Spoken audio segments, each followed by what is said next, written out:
welcome back to BnB Anime. I am Blue, and today I am here with the, Semanific Brad. You almost made it sound like you had no clue who you're trying to introduce there for a second. I don't know who you are. Who are you? I don't know. I've been on vacation. I don't even know who I am anymore. Yeah. I don't feel like me. How was vacation? So, vacation was fun for a babysitting trip. No, I'm kidding. It wasn't necessarily a babysitting trip. Everybody else drank. I did not drink because drinking will kill me. But Literally. I have some fun stories that I don't know if I want to tell on this or not. Oh no. Yeah, so I had to kick drunk people off a golf cart and let me drive the first night because they were really adamant about going to dinner. And I had to be the responsible one and hop on the golf cart. But then once they started trying to drive a golf cart down the middle of the road, I was like, you know what? Maybe I need to drive because there's the sidewalk over there that could actually get us to dinner. Mm. So perhaps we should drive on the sidewalk so y'all get off and I'm a drive. Yeah. I just had to adjust my pop shield, so I'm sorry if there's a little bit of turbulence at the beginning of this recording. You're fine. Okay, cool. I forgot to put it across, and I was like, oh shoot, yeah. Probably should do that. Yeah, that might be a little helpful. Yeah, who knows? Oh. I'm glad the vacation went well, though. I'm glad you had a good time, even though you were babysitting a bunch of drunk old farts. Old farts? I was one of the oldest ones there, surprisingly. Really? Wow.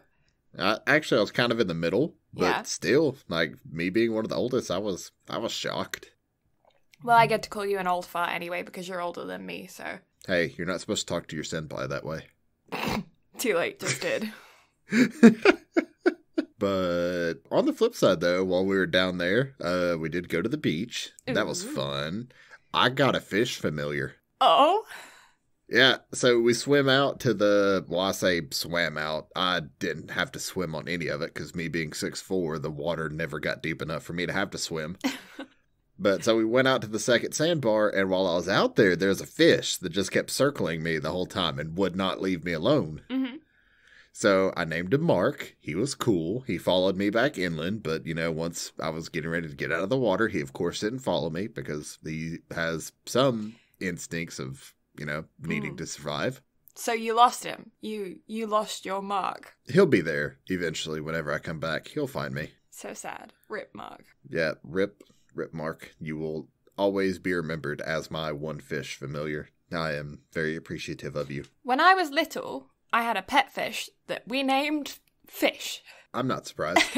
That sounds like the level of inventive genius ingenuity that you would come up with. Yeah, we named him Fish. I couldn't think of a name for him, so me and my brother were like arguing about it for a long time about what we should name our fish. To the point where my mum just started nicknaming him Fish, and then we gave up. And he was just Fish, and he lived a long time. He was I don't actually know what kind of fish he was. I don't think he was a goldfish, or maybe he was a type of goldfish, because there are like a million different types of goldfish that I didn't know about. Mm-hmm. But he lived for like years, and then we emigrated, and he couldn't come with us because he's a fish. You can't bring fish internationally. What? No, who would have ever done that? So we gave him to, like, a family friend. And he lived with them for, like, another few years after we emigrated. But he had a kink in his spine. I don't know if it was just because, like, we got him from a pet shop and he was kept in a bag or something. I don't know. And so when he was really young, he ended up having a birth defect. I don't know. He had a kink in his spine. Scoliosis. I had a fish with scoliosis named Fish. He was a good dude. He was a cool fish. He was a good dude. I've had a lot of weird pets. Mm-hmm. I don't think a fish is that weird, but I've had a lot of weird pets. I've had hamsters and guinea pigs, which I don't think are too strange. But then I've had firebelly toads, which I loved a lot. Sweeney Toad. That one comes across as strange. Yeah, Sweeney Toad and Houdini Toad. Sweeney Toad was the best nickname. It was the best name I've ever come up with for a pet, and I'm never going to top it. Yeah. There's a funny story about them, though. It's kind of sad, but it's funny. I may have told this on the podcast before. It's one of my favorite stories to tell because it's ridiculous. But yeah, I had 2 toads. They were brothers. They lived in the same tank. And you can't really, you can't touch firebelly toads because not only do they, breathe through their skin, but they are toxic. So, shouldn't touch them.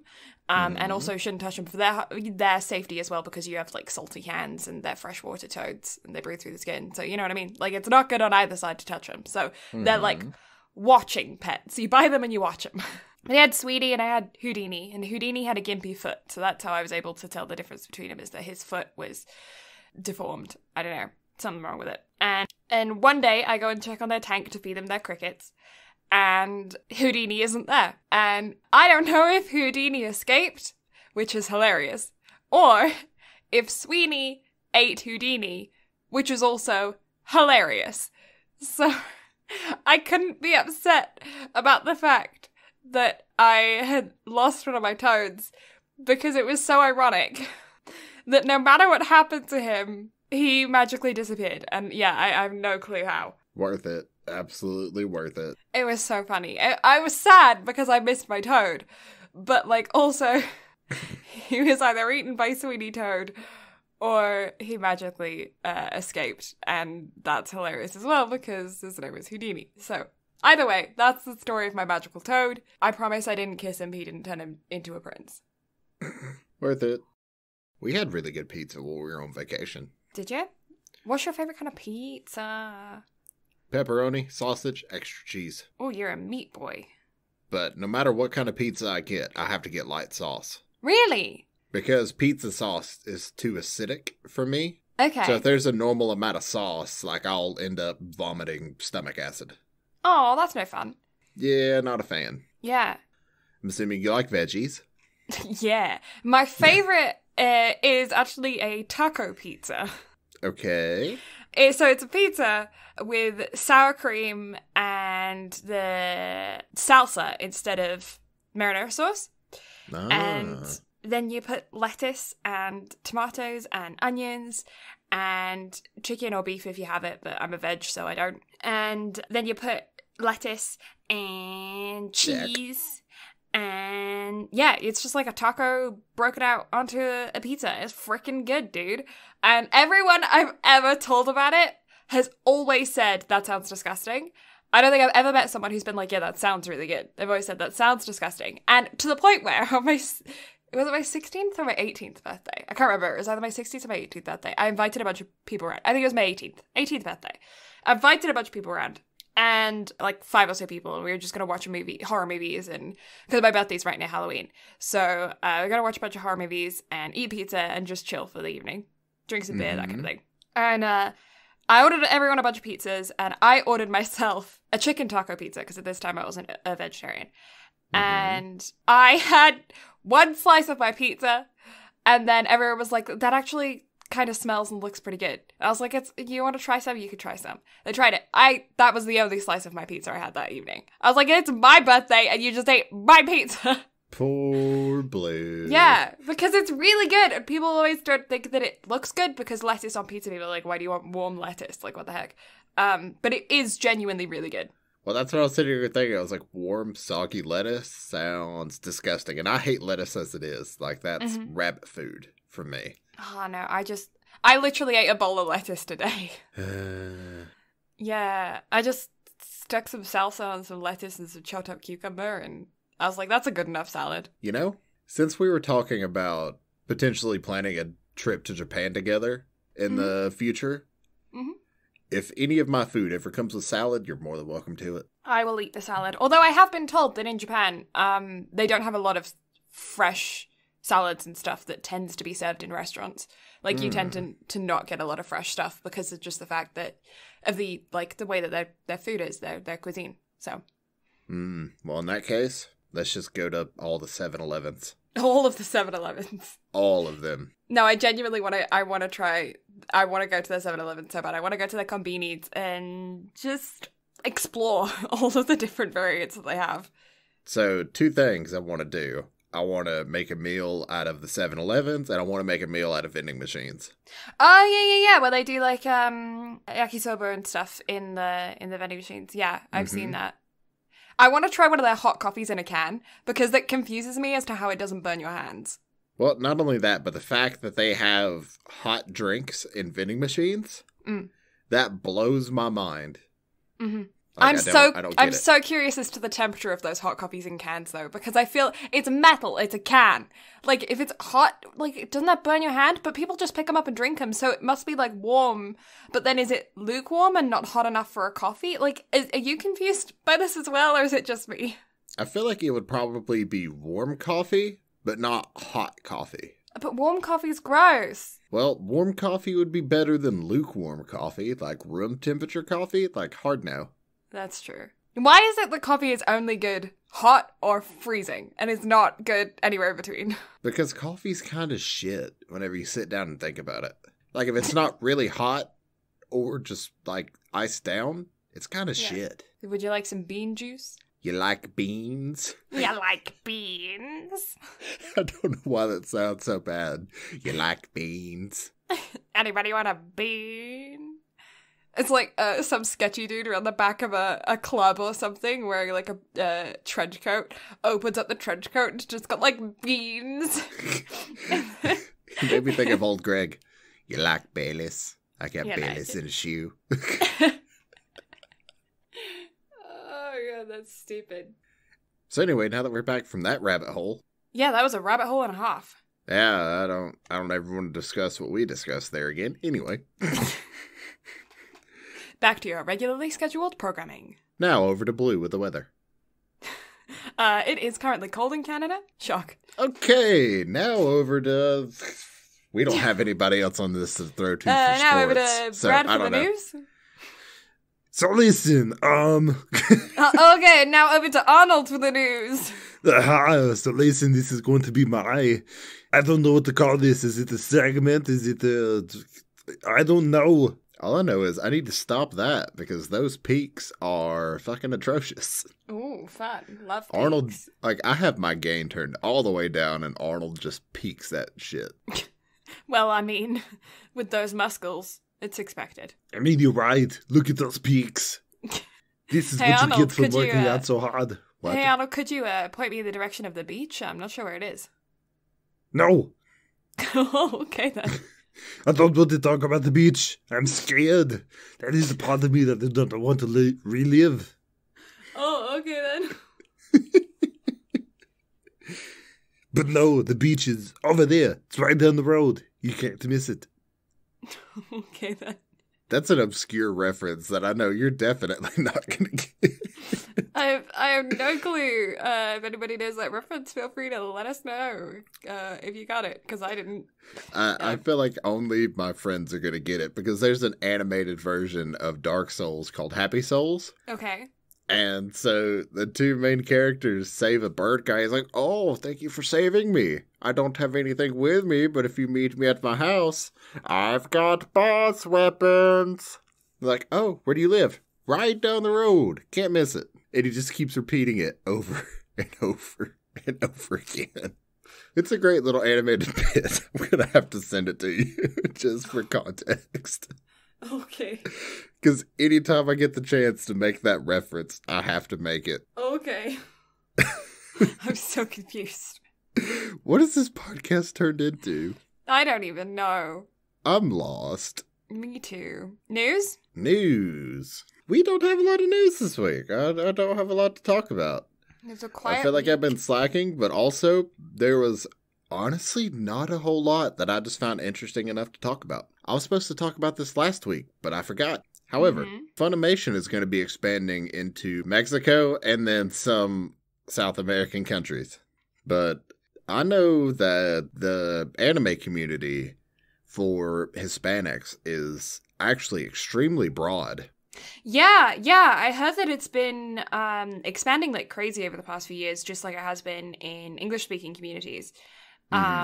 But yeah, I've actually seen a lot of Spanish-speaking countries, and I suppose Portuguese as well, shout out to Brazil and Portugal, they've been expanding not just in the anime world, but also in like music and a lot of different other kinds of media, to where they've been like they're some of the biggest K-pop stands as well. And And a lot of British folk music as well. I know Jake Bugg is huge in South America and other different kind of like alternative singer-songwriter type artists as well. So it's super cool to see because I didn't really know about this except fairly recently. So it's awesome that Funimation is expanding down to communities that are absolutely thriving with insane amounts of passion and support for the things that they love. Yeah, so were you paying attention to anything that was going on in the anime community whenever the Tournament of Power for Dragon Ball Super was going on? No. So, for the last 2 episodes of the Tournament of Power, there were massive amounts of people that would gather in plazas, and they would hold like a pay-per-view type event for the last 2 episodes. Mm-hmm. And Funimation and Crunchyroll were like heavily discouraging it, because they're like, you're not, like, we get it, it's massive, but you're not supposed to, like, hold gatherings like this, like it goes against our terms of service and everything else. Mm-hmm. But the fact that those turnouts were absolutely massive. Mm-hmm.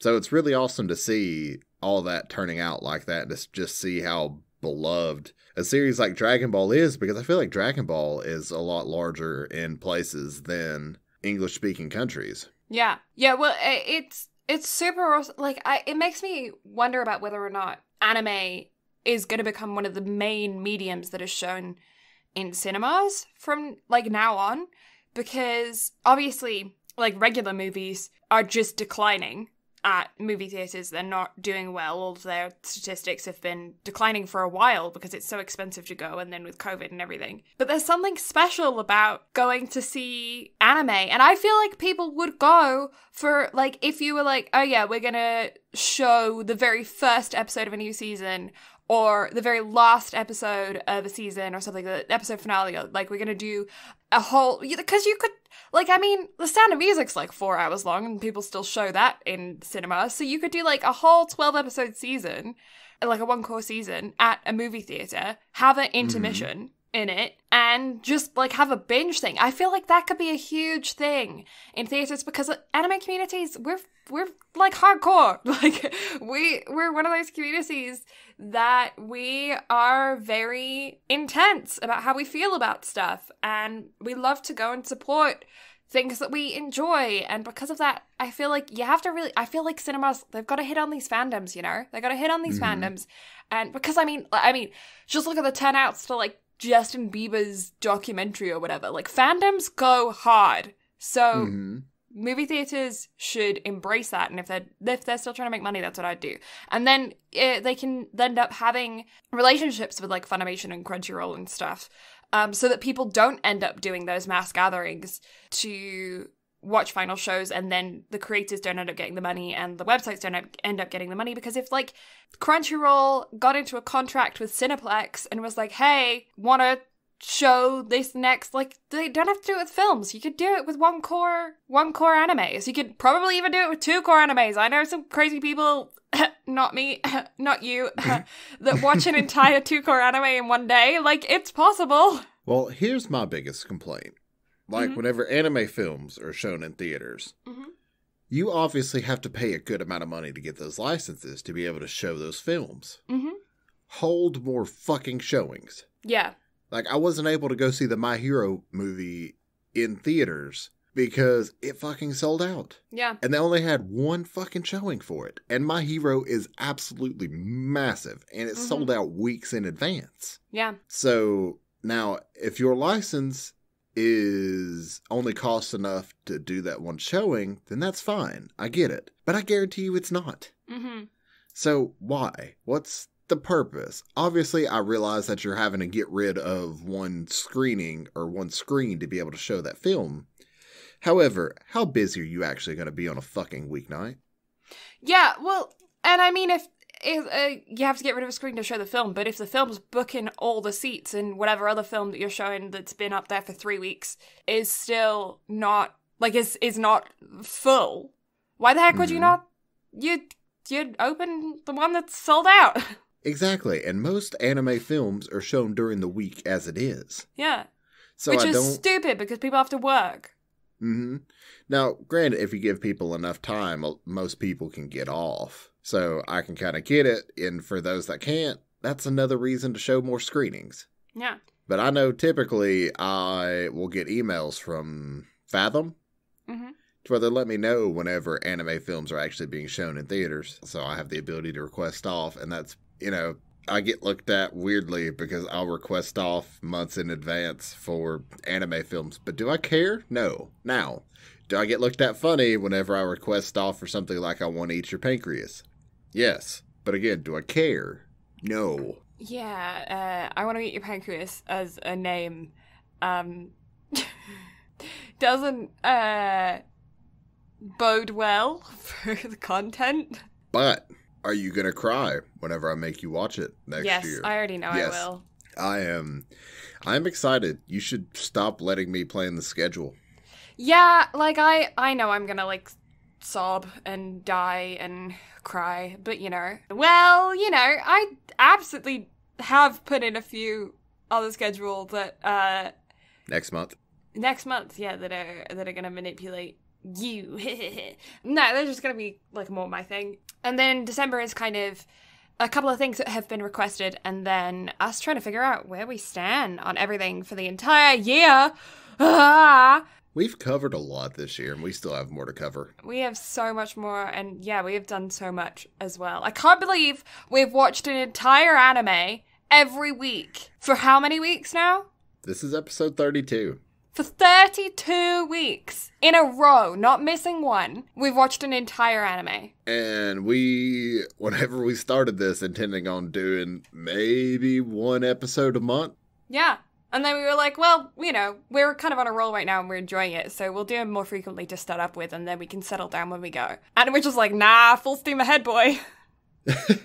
It's like, we'll see if we can actually keep up the 1 a week pace. But nah, we can chill out and go to like one every 2 weeks or something. No, it didn't happen. No, we committed. We committed. Mm-hmm. Anyway, is that all you, do we have any more news?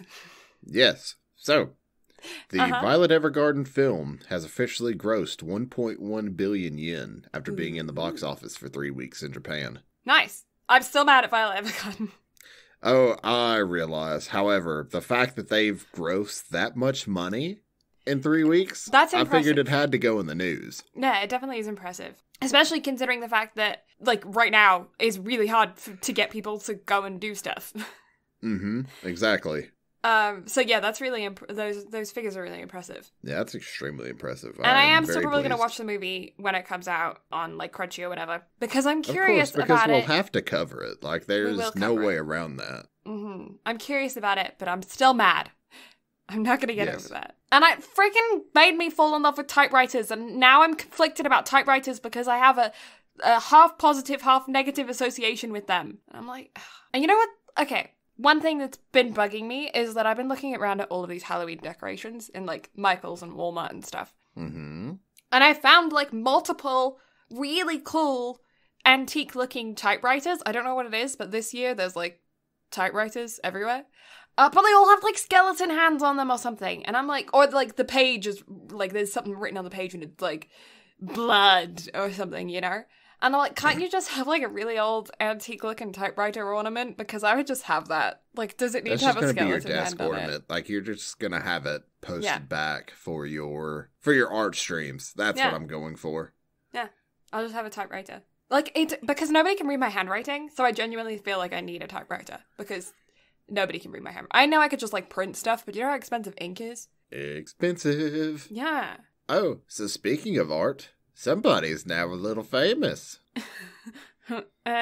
You know what I mean. You having your painting up in a restaurant. Yeah. Didn't think I was going to bring that up. Well, no, I had to, because you're...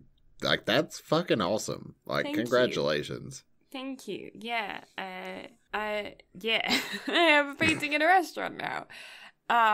That's pretty cool. That's really awesome. Like, seriously, your art style in general has progressed and gotten so much better in the short time that you've been getting back into it. But especially that painting. Holy shit. That's fucking awesome. Thank you. I do appreciate that. That's really sweet of you. Yeah, I did a giant painting of a sunset with a silhouette of a tree and a panther. Jaguar, not a panther. Don't know why I said. It's because I did a different one of a panther, but this one's a jaguar or jaguar. Like how you have to say that as Becky. A jaguar. That's how you say it, right? Jaguar. Mm-hmm. Jaguar. Yeah. Mm-hmm. Jaguar. Is that how you say the car as well? A jaguar car. Yes. Weird. So, still haven't gotten my Becky Stardew Valley stream. I know. Bet you thought I forgot. But I didn't. I certainly did. I forgot. Bet you thought I forgot, but I didn't. Actually, I had. But then Becky came out, and then my brain clicked. I was like, Becky, Stardew Valley. Wait a second. Yeah, I haven't played Stardew Valley in a hot minute. It really has been a hot minute. Apparently, they're adding more shit. Ooh. I always love when they do updates. But apparently, they had like one big massive one here recently. Nice. Or at least that's what Kelly was telling me. She might have been lying. I don't know. Kelly's always lying. Liar. Liar. There's something else that's... My brain is all over the place today. I still haven't recovered from this past weekend. Can you tell? I can. I'm just exhausted, so, you know, I'm Same. Tilly yesterday is just big mood right now for both of us. Yeah, the sleepy pup. Big mood. I could go for sleep. Me too. Do we have any more news? Nope, that's it. That's all news. All of the news! That wasn't very much news. I know you said there wasn't very much news, but it really wasn't very much news! Told you. Told you. Okie dokie. So I guess we've been chatting for a while, so let's hop right into the Promised Neverland. Brad... By the way, that's what we're covering this week. Oh yeah. See, I did it again. I forgot to be like, at the very beginning of the episode. Hey, by the way... It's because we don't have any fucking rhyme or reason to this. We're just like, oh, hey, this is... Because I feel like if we try to, like, sit down and script this shit out, it wouldn't be as much fun. No, we've kind of got our routine, and it's hard to break out of it now. We have a routine? Yeah, we have a routine. I introduce it. We talk. Then we do news. Then we do background. Then we do anime. Then we end. I just figured it was talk. We have a routine. It's just, and it's just freeform. It's a freeform routine. Promised Neverland. Brad, can you tell me a little bit about it? I don't really know much about the background information, and you, I think, may just so happen to have a little bit of information in front of you right now. So yeah, I feel like telling me about like who made it and shit. I was hoping for more banter. I'm trying to pull it up right now. I wasn't ready. Okay, I can provide never mind. that. I got it. I'm ready. Oh, you ready? Okay, Okay, yeah. fine. Cue that again. Okay. Hey, Brad. Totally not scrambling. No, we're fine. Everything's fine. Okay, yeah. So, hey, Brad. So, Promised Neverland, do you feel like possibly telling me something about it if you have some information presented in front of you? Because I'm kind of interested to know a little bit about it behind the scenes, who made it and shit. Has anyone told you that you have a promising career as an auctioneer? No one has ever told me that, but, you know, I'm still there singing on that smooth jazz. Welcome back to Radio 101.anime. Today we're going to be listening to some smooth jazz. Brad is going to be talking to us about the behind the scenes of the Promised Neverland while we listen to that jazz. What do I feel like I just need to talk in a really, like, smooth jazz kind of tone? Because that's just how this works now, so. No. I was trying to figure out how to set my vocal cords to do it, and it was like, that's not happening, bud. All you gotta do is just picture some Louis Armstrong, some Nina Simone, just hear that saxophone in your headphones, and all of a sudden, smooth jazz just comes right to you. Do you like jazz? Do you like jazz? So, the Promised Neverland is a dark fantasy, science fiction, and thriller genre anime. Mm-hmm. It is also part of our deep dive into Spooky Month. Mm-hmm. Because who doesn't love Spooky Month? Blue, after next Thursday. That's who's not going to enjoy Spooky Month. So spook.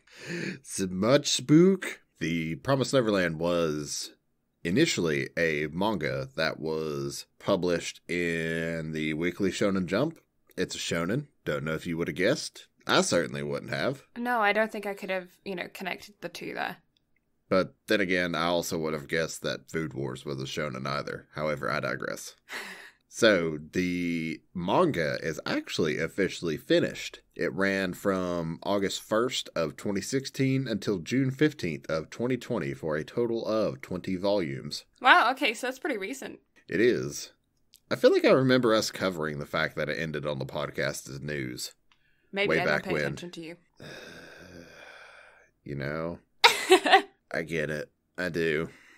I wouldn't pay attention to me either. Aww, what did I say about no Deprecating. That's the one. I'm broken. Anyway. Yeah, okay, yeah. The anime ran from... So the anime is still ongoing, with episode 1 premiering on January 11th of last year, with the second season actually supposed to be starting in January of 2021. Ooh. I'm really excited for the second season after watching the first season. I figured you would be. I have yet to let you down with most of my suggestions. Anyway, so the studio that made The Promised Neverland, we have spoken about before. Cloverworks. It is the same studio that made Darling in the Franxx, the Persona 5 anime, and Rascal Does Not Dream of Bunny Girl Senpai. Ah, that makes sense. On the note of Bunny Girl Senpai, we really need to cover the film. We do need to cover the film. Because the film actually came out on DVD 2 weeks ago, and it has been highly requested by a friend of mine who, every time we speak, she will not leave me the fuck alone about covering it. You gotta cover it. She's like, Brad, you need to watch it. Like, I swear, one of these nights while we're talking on Discord, you're gonna fucking watch it. Like, I'm gonna make you watch it. I'm gonna screen share it. You're gonna watch it. And I'm like, look, I'm not watching it until Blue and I cover it. Because if I'm gonna cry like a little bitch, it has to at least be recorded for the podcast. Because if I have to watch it a second time for the podcast, I'm probably not gonna cry as much like a little bitch. Yeah, and we want maximum bitching here. Exactly. Yeah. Look, if I'm gonna be a big old bubble-blowing baby bitch, it has to be for the podcast. A big ol' what? Bubble-blowing baby bitch. What? Okay. Have you never heard the phrase bubble-blowing baby? No, I haven't. I have not. Maybe that's just an American thing. Yeah, I'm highly amused. That's great. But yeah, so I had to add bitch on the end because, it fits. Yeah. And the series was directed by Mamoru Kanbei.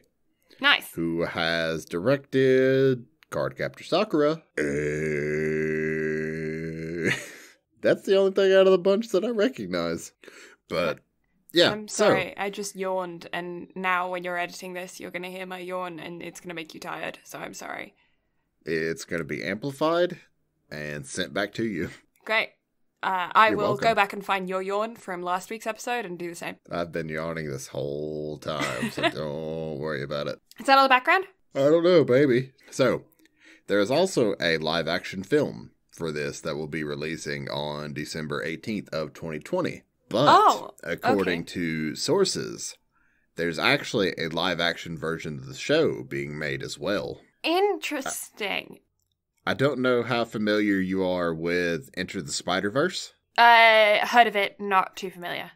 It's apparently this really awesome animated Spider-Man film that came out earlier this year, last year, something like that. Mm-hmm. But it's being directed and the script's being written by the same director and scriptwriter for Into the Spider-Verse. Okay. So as beloved as that film was, hopefully they can do a lot of good stuff with this because they have phenomenal source material to work with. Yeah, I'm just curious about how they're going to do it because the entire show is based around children under the age of 12. From, infants to 12-year-olds, and there's only very few adults. Which makes me curious as to how they're going to do it, because it's absolutely not for children. And, yeah, I don't know. Do you think they might soften it and make it more for children? Or do you think that they might age up the characters? Or do you think they're going to try and, shield the actors from knowing what it is that they're actually doing and then I making don't it know. realistic, because that makes me really curious as to how they're going to do it. Because I know, like, with what was it? It was The Exorcist. The girl in The Exorcist, she didn't know, like, anything that was going on about the film. She just knew that she was in a film, but she didn't know what she was playing, or, like, they kept it all very secret away from her. And it was only when she got older that she realized the kind of level of horror that she was in. And although this isn't too bad, because a lot of it is planning and talking and that kind of stuff, there are definitely parts of it that are not appropriate for children. Yeah, I have absolutely no clue how they plan on doing it, how they plan on going about it. If they soften it, I think that would be a disgrace to the show itself. Because this show is not meant for kids by any means whatsoever. So if they soften it, I feel like it would be doing a disservice to the show.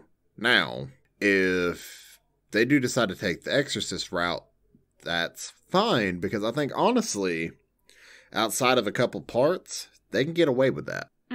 Yeah, I agree. The marketing will be interesting if they do use children of the same age of the written characters, because I feel like when people see children in marketing, they assume it's for children, you know? So, like, movie posters and stuff, they'd have to do them in a way that made it so that you definitely knew that it wasn't for children, you know? Because when you see child actors, you think for children, or at least, like, family. Well, I think if they at least design the poster and everything similar to how the stuff is designed for the manga, I feel like they could definitely give off those vibes. Also, you rated R, so that way people are immediately discouraged. How would you also, feel if they did age it up? So it's like, instead of them being maximum age 12, they made it maximum age 16 or something, and then used older actors. As long as they were still not 18, to where the story could still be extremely similar, then I would be fine with that. But it could not reach any higher than, like, say, 16. Yeah. Like, 15 to 16 for Emma, Norman, and Ray. Yeah. And then, however they want to do the younger characters, that's fine and dandy. Because I feel like this could be a 17A as opposed to a rated R. Because, I don't think any Harry Potter movie was rated R, and there was blood and gore and death. Yeah, I think they rated 17A? Those PG-13, like from Order of the Phoenix on. Yeah. I feel like Prisoner of Neverland Azkaban on. I feel like Promised Neverland, I don't feel like it gets to an R rating. I mean, I think probably the thing that maybe made it, like, if it would go to an R rating, would be the fact that it is surrounding children. Yeah, don't. But, like, there's not an overly intense amount of gore. No, there's definitely not. There's some, like, really intense scenes. Yeah, there's a lot of amplification of stuff rather than visualization. But then the visualization that they do, like, as far as horror animation and whatnot, that's spot on. Like, good on them for that. But, yeah, I don't know. I'm intrigued to see how they do it for sure. I'll at least watch a couple episodes to kind of see how it turns out. Yeah, I haven't seen very much of live-action adaptations of animation in general, like of anime in general. Haven't seen very much. I have seen a decent bit. It's all been shit. Yeah, I've heard only bad things. Yeah, we don't. For one, we never talk about the live-action Death Note. And two, I told you about me watching the final episode, or the final scene from Your Lie in April. Yeah. Yeah. I'm not going down that rabbit hole again. Yeah. Anyway, I'm very curious as to about how they would do it, and the age ranges, and whether or not they would use child actors. Because if they bump it up, then they can say the characters are 15, 16, but they can use older actors. Because older actors play teenagers all the time. But you can't really have a 20-year-old pretend to be 12. You know? I don't know. It makes me curious as to how they're going to do it. Just from a marketing standpoint, because I really don't know how they would promote the movie with it being 12-year-olds. Same. But yeah, it makes me curious. But okay, so background overview. That's what I'm trying to say. Overview of the anime, because if you don't know what we're talking about, you're probably thoroughly confused right now. The Promised Neverland is it's about a group of young children that are raised together in an orphanage with their caretaker mama. This group of children, age ages from very, very young, like infant, to the age of 12. And periodically, about every 2 months, somebody comes and fosters one of the kids, and the kids, off they go. However, because this is a thriller, what do you call it? A thriller? Thriller, sci-fi, dark fantasy. Yeah. That is not all there is to it.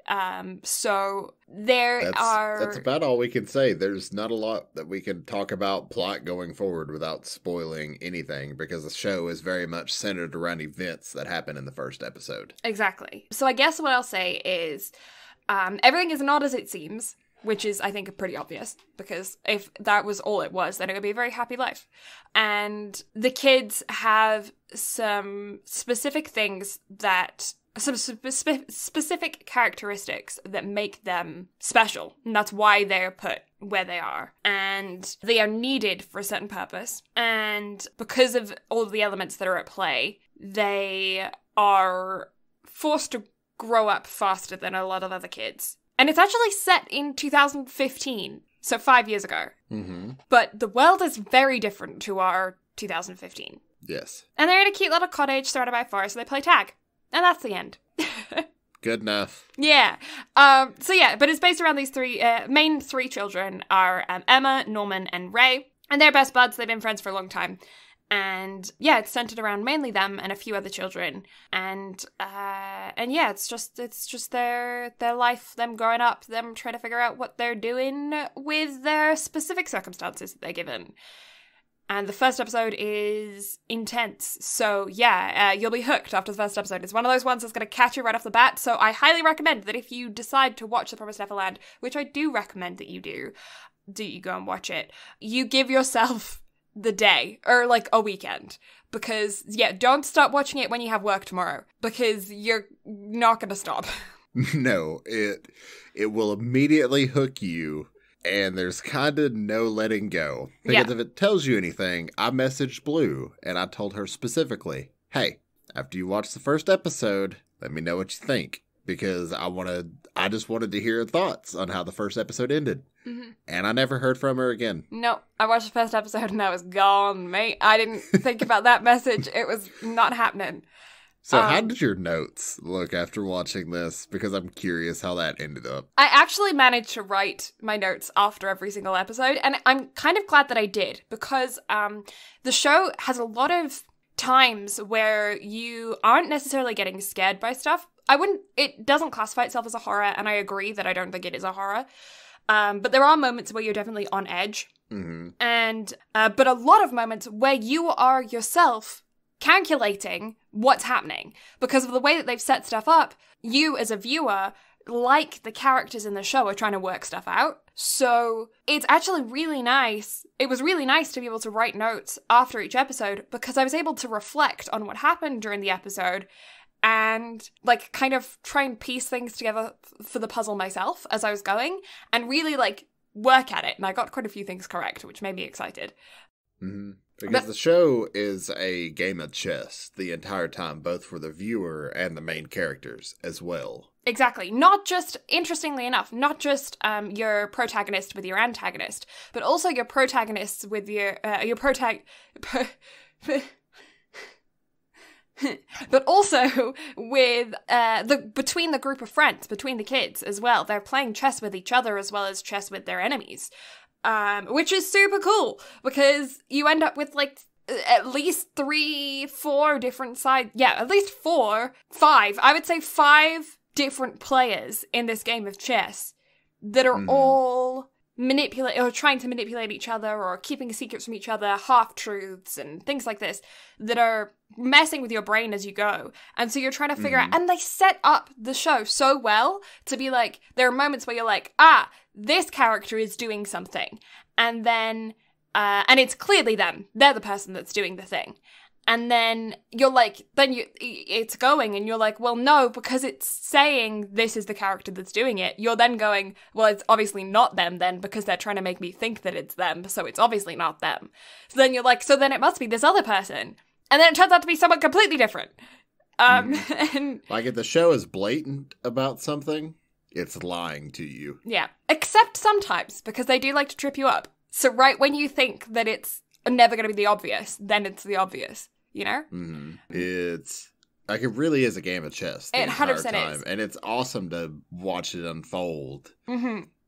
Because your main characters are really geniuses, so you're having to try to watch geniuses outwit one another while also trying to outwit an extremely intelligent set of antagonists as well. Yeah, which is, it's a really, really fascinating show, and it's very, very enjoyable to watch.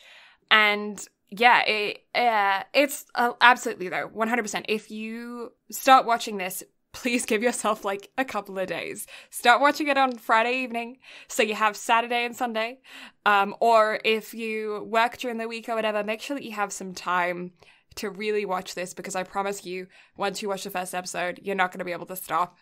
And you're going to be thoroughly hooked, and you're going to be miserable sitting at work, having watched like 2 episodes and having to go to work, and then sitting there all day thinking about what's happening, and then having to wait 9 hours for your shift to be over so you can go home. Like, it's it's really, really good.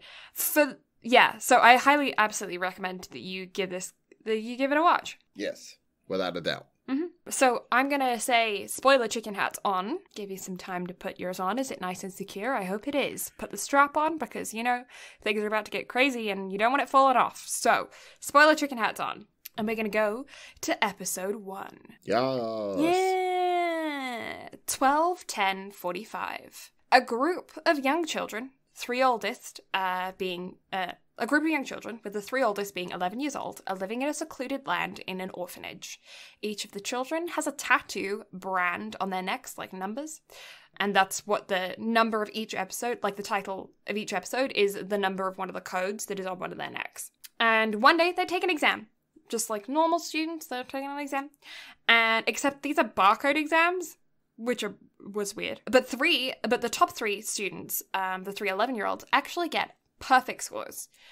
And they are known for being the best the best that the orphanage has ever had. And not just the best that the orphanage has ever had, but like the fact that there's 3 of them all at once. The fact that they've always had perfect scores.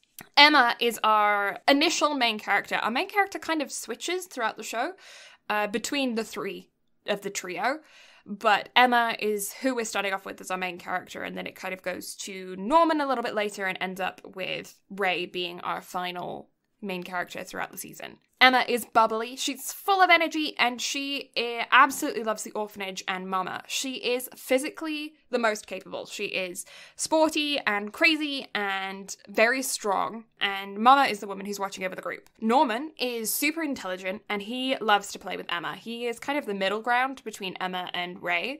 Norman is super intelligent, he is a genius level smart, and he loves to like play with the kids, but he's also the one that everyone's trying to beat. He's really good friends with both Emma and Ray. Ray is more introverted, spending a lot of time reading and alone while the other children play. He's apparently really a strategic genius, and Norman actually kind of has a level of respect for him for his level of strategy. Like, Ray says that Norman's smarter, Norman says that Ray's smarter, you know? Soon after the exam results come back, Connie, one of the youngest, 6 years old, gets fostered, so everyone gathers to say goodbye. They're super excited for the fact that she's going to a new home. However, once she passes the gate, which they're never allowed to go to, because that's how you get in and out of the secluded area, and they're not allowed out. Very similar to Darling in the... Attack on Titan? To what, sorry? Attack on Titan? Yeah. Or are you going to make a Darling in the Franxx comparison? Yeah, there's quite a few animes now that I'm thinking about it that has this whole group of young children secluded in an area where they can't leave set up. Mm-hmm. Aren't there? But yeah, anyways. They're in this secluded area. They can't leave. But there's this gate that they come in and out of to get to this area. And they decide that... but when they see that Connie has left, they realize that she's left her favorite bunny behind. And so Norman and Emma and Ray see this bunny. And Ray's like, hey, Norman, Emma, you two are super physically fit. You should go run the bunny to Connie before she leaves and go to the gate. And so Norman and Emma run to the gate after her with the bunny. However, when they get there, they get into the tunnel past the gate, and they find this truck. And they assume that Connie is going to be riding in the back of the truck to get out, and that she's just like area's empty, so they're just like, oh, okay, well, they must be in a room somewhere or waiting nearby or something. But they see this truck, and they don't want to get caught because they would get in trouble if they went past the gate when they're not supposed to. So they're like, okay, well, just put the bunny in the back of the truck. And then when she gets into the truck to ride out, then she can have the bunny, and it'll be like a surprise, it's there. But when Emma opens the truck, there is Connie, dead, staring up at them. And this is like the beginning of where the psychological thriller elements come in. And so the kids are terrified, and then they hear noises, they hear people, so they hide underneath the truck because now they realize that Connie is dead, and they're freaking out. They're hiding underneath the truck, and then when they peek out to see who's there, not only do they see Mama talking about them as merchandise, as a farm, as livestock, they also see two demon-looking dudes with skull heads and vertical eyes, and just as one of them is about to, catches their scent and is about to see them, the two of them manage to escape, but they leave the bunny behind, and Mama finds it. And that is the first episode. So much happens in the first episode. Yeah, they set up a lot all at once. Yeah. So, reactions, thoughts, feelings, vibes. What do you get? Immediately hooked. Me too. That's it. It's just such a hook to where you don't even have time to process it. You're just already on to the next episode. Oh, yeah. 100%. 100%. I think I started watching this on week 4. Yeah. Because I remember when the show was coming out, I think I knew it was coming out, but I wasn't paying much attention to it at the time because something else was going on or something. I can't see. It's 2019.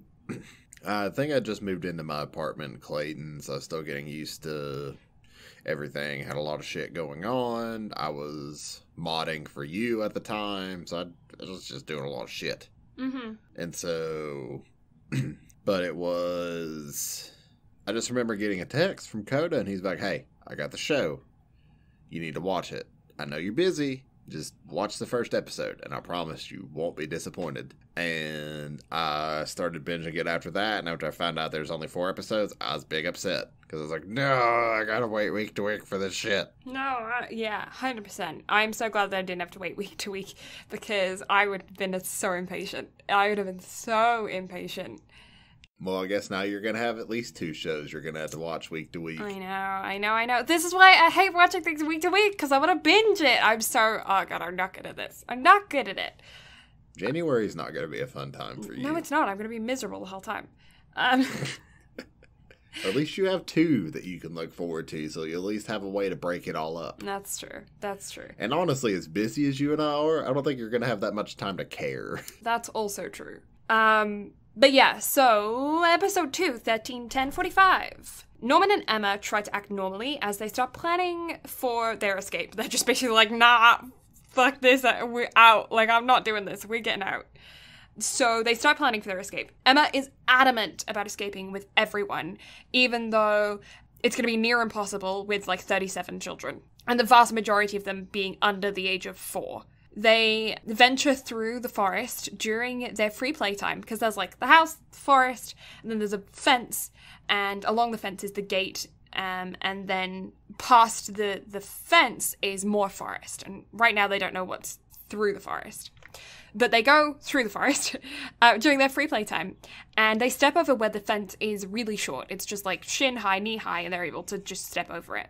However, they discover that beyond the next section of forest is a giant wall. It's several meters high, 2 meters thick. It's a chunky boy with no seams and nothing to grip up it. They try to act as normal as best as they can, even though they're shaking in their boots. And they end up putting together the fact, because these kids are elite kids. This is something that you can't assume that these kids are going to act like normal kids throughout this circumstance, because these are genius level kids. And they end up figuring out this because they put together the fact that the human brain is what tastes the best. And because of that, they were shipped out at the lowest test scores, so the highest quality could age to the prime of 12 years old. Because basically, they figured out that they weren't being used for their meat, because the biggest ones people weren't being shipped out based on size. So they ended up having to figure out like, why? And then they were like, okay, well, why are we going through all of these tests and exams, and why are our scores so important? And they end up figuring out that, like, oh, okay, well, I guess our brain is the most important part. They want a nice, healthy, juicy, thick, intelligent brain. Big brain. A big brain. 6 is the youngest that they could possibly get shipped out. So all of them younger than 6 don't get shipped out. But by the time you're 6, you're up for elimination. And 12, as soon as somebody hits 12, they get shipped out as well. So 12 is like maximum age. And so throughout this, between 6 and 12, those 6 years of their life, they are tested regularly, and the person with the lowest test scores gets sacrificed, basically. Ray, however, has been watching the duo, the two of them, Norman and Emma, sneak around, and is and acting strangely in front of Mama. And they also find out that there's tracking devices, and that Mama basically straight up asks them if they went to the gate that night. Ray follows them when they go... Yeah, but Ray ends up following them when they go to the wall with tablecloths to start their rope and to figure out their plans and stuff to try and get over the wall. And they end up talking to Ray and trying to persuade... And Ray ends up basically like, hey, I know what's going on. Like, I know you've been acting strange, so fill me in. And he ends up trying to persuade Emma that she can't save everyone. However, he ends up getting on board with the duo, and they begin making plans. When they get back to the house, though, there's not just a new child, but there's also a new adult. How did you feel about the introduction of Sister Crome? I was like, ooh, chess game continues, but also don't care. Give me more. She was terrifying. So, scariest character. It was also at this point that after I finished these first 3 or 4 episodes, that I went digging for the manga, because again, I was enthralled with this. And I am not happy with Sister Crone's portrayal in the anime versus the manga. How come? Because in the manga, she doesn't have that stupid fucking doll. Okay. And also, she's not as, like, insane. Okay. Like, she has a lot more personality to her in the manga. She's a more, like, not necessarily well-developed character, but she just has the ability to shine more, I guess. You gain more of an emotional connection with her? You do. Like, you get a little bit more backstory in the manga because you get her backstory later on in the show, and there's just more to her. Like, she's not just this insane, manly brute as how she's built in the anime. Like, there's more to her than that. There's more layers. Actually, kind of, now that you're saying that, I do kind of wish that they had developed her character more in the anime.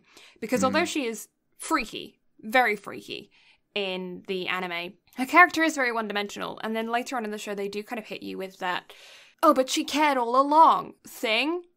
And I think if they had built more of an emotional connection over time, you'd have had more feelings towards her. Yeah, because in the manga, it actually makes it seem like she legitimately cares about the kids.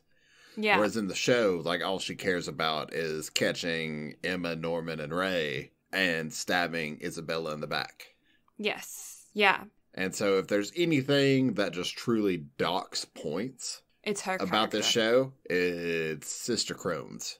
Now, since we didn't talk about it at the beginning of the Spoiler Chicken Hats, what did you think about the OP and ED of the show? Because I figured you would like the OP, but the ED is where I know I take a problem with it. And so I was curious about your opinions. OP I actually did enjoy. EP I have no recollection of. I skipped it so fast. Yeah, I immediately skipped the ED watching it this time, but the OP, I listened to it a couple times because if you're a fan of OPs, this is one for you because the animation of the OP, for one, is phenomenal. Like, the lighting effects that it has is so good. As somebody who is big into shading and whatnot, it was just fan service for me as far as that's concerned. And then the music is a mix between, like, 80s jazz, techno, and J-pop. Yeah, like, one thing all meshed together. That intrigued me about the OP is I felt like it was kind of muted, like the sound. Mm-hmm. And intentionally. And it felt kind of like you were listening to it slightly muffled.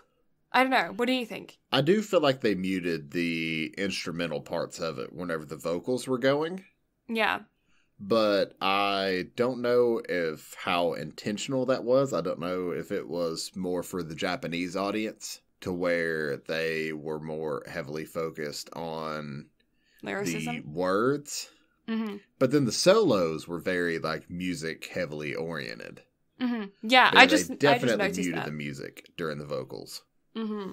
That it sounded kind of muffled. I don't know. Mm-hmm. Yeah, I thought the OP was decent. I enjoyed it. EP ED. EP. It's a tiny album anyway. I just feel like the show is so, like, the vast majority of episodes leave you on a cliffhanger. It's a very cliffhanger-y type show, which is why you have to binge it. But because the vast majority of the shows leave you on a cliffhanger, the ED is just so skippable. Mm-hmm. I always feel bad for catchy EDs on cliffhanger episodes. Mm-hmm. Well, and then you got ReZero that doesn't give a fuck about its OPs or EDs. Yeah, just boot them to the curb. But yeah, But I feel on the bright side, you can't skip something that's not there. That's true, you can't skip it if we don't put it in. Or if we just put dialogue and action over it, and then you can barely hear it in the background. Yeah. Yeah, no, I thought they were decent. I enjoyed them. I don't think that they're gonna subtract or add to the overall score of the show. Yeah, they were decent. The OP is good. It's not great, so it doesn't add. But the ED docks a point for me as well. I because I didn't listen to it like barely at all. I can't form a legitimate opinion on it because it was so skippable. So well, you know how I am. Like, no matter what the show is, I always have to listen to the OP and ED all the way through once. Yeah. Just to kind of get an idea of how I'm going to feel about the show. Mm-hmm. And yeah. Episode 3? Episode 3. 181045. The new sister is scary weird. She's weird. Her movements freak me out. I don't like the way she moves. But yeah, the plans are basically that they're to get out. They have 2 months before the next selection happens. So they've got to try and get out before then. However, with the tracking devices hidden somewhere on their bodies and the new sister like looking out for them, things are not going so well. The sister basically wants... The sister, though, she wants to become mama. So she is, like, doing everything she can to not just, like, catch the kids in their escape plan, which she's aware of, because Mama's aware of it, but also she's trying to, like, rat out Mama, who hasn't disclosed the 2 children saw stuff from the headquarters, what they saw, and she hasn't disclosed it. So they're, like, sister is trying to catch out Mama is trying to catch the kids, Mama's keeping a close eye on the sister, the kids are keeping a close eye on everybody and trying to escape, plus try to keep everything secret and deal with their trauma. It's a whole load of confusing stuff. And yeah, and so there's some kind of special demon dude as well that's just referred to as him, and he's the one who eats the highest quality children brains, and otherwise he's going to get real hangry. He's got some kind of dietary restrictions. He's like, I only eat 12-year-olds' brains. And so yeah, he's going to get hangry. So that's where their brains go. Sister ends up joining in on their game of tag one time, and she's fucking weird. So basically they use tag and all these other games as like training, because everything for their whole life is development of their brain. They have to get the best brain that they possibly can. So playing tag and stuff for them isn't just for fun purposes, it's also them for them training. Up until this point, it was kind of unconscious training. From this point out, it's kind of more conscious training. And Norman is the best at tag. He is, like, everyone's like, we gotta beat Norman. He's always catching us.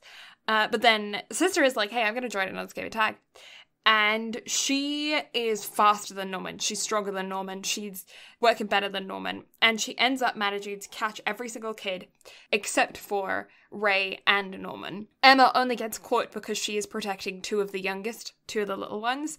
But she manages to run away from Mama while holding 2 children. Like, She is 11 years old. She is carrying 2, 4-year-olds and sprinting and is still fast as sisters. So yeah, these kids are next level elite kids.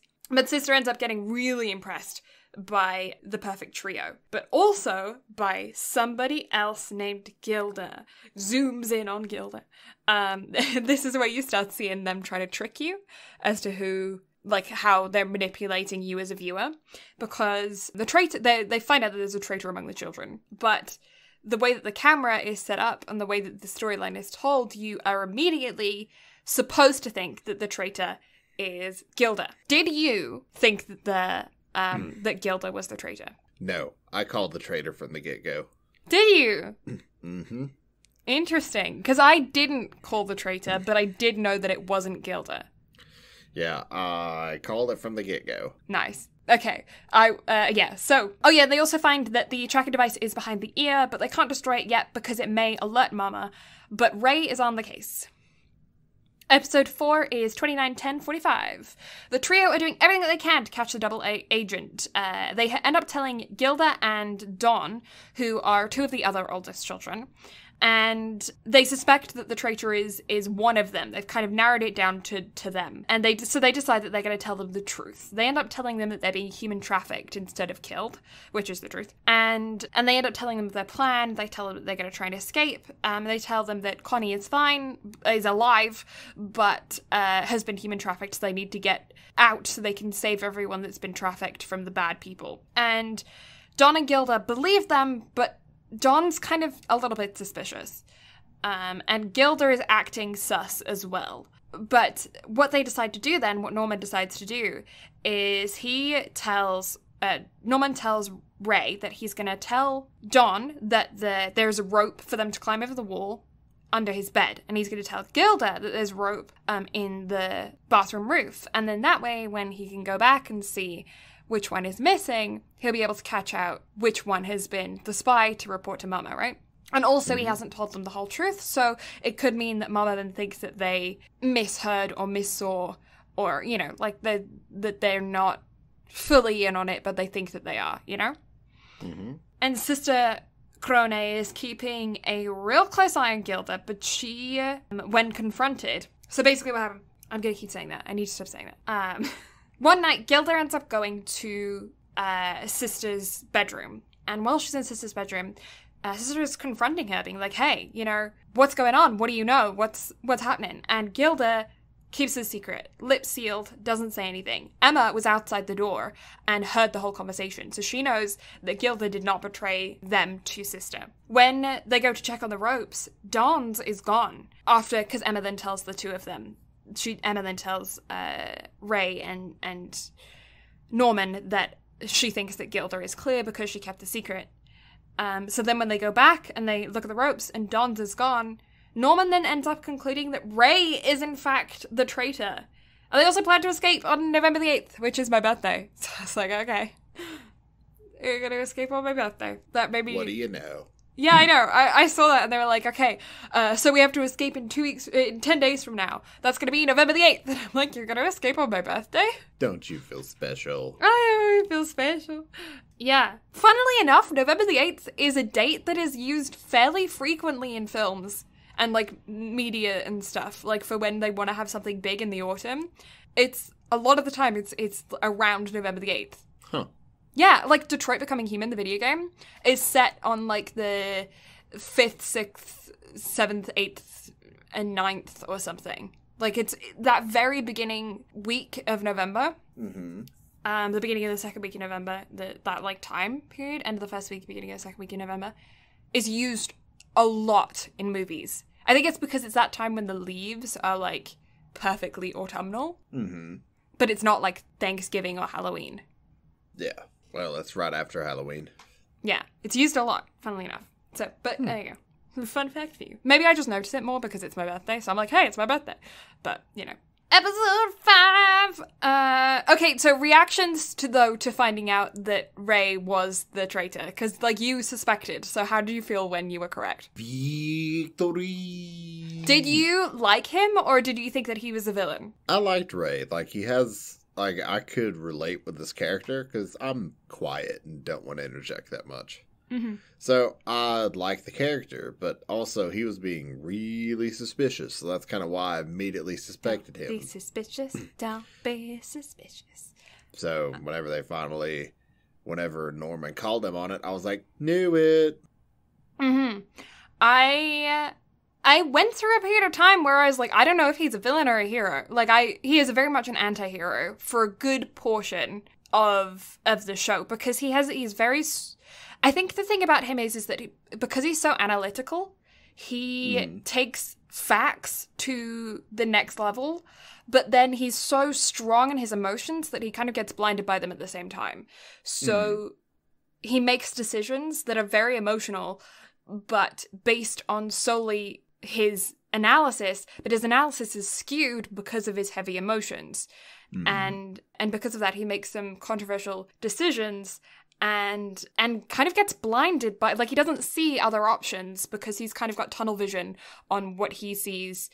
But it makes sense because of his genius level brain. And I feel like once you get, like, hyper-focused on something, it's hard to see elsewhere, especially when you're blinded by your own emotions. Mm-hmm. Especially as a child. He is a wee babe. Ray reveals, yes, that he has been working for Mama, but not just for, like, since they discovered. He's been working for Mama for years, 6 years, half of his life. And that he has always known what they're there for. He explains that he has more information than they could have ever imagined because he's been running experiments on the tracking devices for years. He's like, I've known about this. It has been known. He was also the one that set them up to go to the gate to find out the truth for themselves. And he says that he's not really with them, but he's also not really against them. And explains that the only thing in his mind is to get Emma and Norman out, just to get them to escape. And he will do absolutely anything in his power to make that happen. And he's been covering their asses the whole time since they got back and that's why he didn't tell them, because he was planning on telling them as soon as they came back from the gate, but because they left Bunny behind and they exposed themselves, he's been kind of covering their asses and saving them the whole time, which is why he's been kind of, like, definitely been acting like a double agent and acting real sus. But he ends up agreeing to work with them and to help them get out, so long as they ditch the other children. He's like, nah, not happening. You can't get out with the other children. You have to just try to escape yourself. But he's also been reporting to Mama this whole time about Sister as well, talking to her about what Sister has been trying to do to manipulate the situation to try and catch Mama out so that she can become the mama of the house. He ends up coming clean to Emma, and who tells him that he's not alone anymore. So he shouldn't sacrifice anybody else because he was sacrificing people so he could experiment on their tracking devices. Like, he has been really, like, not playing nice guy so that he can get his friends out. He's basically been playing God, like, who lives and who dies, to experiment. What a role. And they end up discovering that there's a secret room in the house where Mama makes her daily reports to headquarters. Don and Gilda go to look into the secret room, despite the others telling them that it's not worth it. And right as they're about to be discovered, the episode ends. The door is about to open. Episode end. See what I mean about cliffhangers? Last time it cliffhangered on Norman going, "You are the spy," and Ray's staring at him, blink, blink, and episode ends. And this one ends on, the door is about to open. Episode ends. Rattle of the handle. And the last one was also a cliffhanger, the one before that as well. It was where, there's a traitor among the children was the one before. The one before that was there's a new adult in the house, introduction to Sister. And even the first one where Mama finds Bunny, I would say it's a cliffhanger. Every single episode is left on a cliffhanger. Brilliant strategy to keep you watching. It worked. I mean, it's a cheap trick, but it worked. Right. Episode 6, 31/10/45. Lucky it was just one of the children who saw them. By the way, Phil is best boy. I have a theory. A game theory? No, a film theory. But we'll get to that later. My thought, I thought Phil was the spy. You see, I didn't, but I think Phil knows a lot more throughout all of this than he lets on. Well, because that's one thing. Okay, so to fill you guys in if you don't know. or need to be reminded if it was a long time ago that you watched this show. Phil is one of the little ones. He is under the age of 5 years old. He is a little 4-year-old boy, but he has one of the highest scores on the test, and he is predicted to be like one of the next trio. They think that he's super intelligent, and he's supposed to be like up there in the future. And everyone in the house kind of knows that Phil is like gonna be a big shot when he grows up. And he is always in the right place at the right time. Well, you see, that's what I'm thinking. That's why I think he's going to play a bigger part later on. Me too, because absolutely. I stopped reading the manga of where the show ended. Mm-hmm. Because I didn't want to spoil anything. Because I got so hooked on the show with the animation style. Because it stays really similar to the source material outside of Sister Crone. Mm-hmm. So I'm excited to see where Phil's character goes. But I think the little shit knows more than he's letting on. Yeah, me too. Which is why I thought that he was a spy in the beginning. Accepting later on. Yeah. He either he's like very similar to Ray and his circumstance where later on where Ray, I don't think, but like that is so rare. Similar. Yeah, I think that Phil, I think there's more to him that's going on as well. But either like I don't know, maybe he's just some like crazy level genius. Maybe we're dealing with another Senku. Maybe. That would be really cool, a crossover.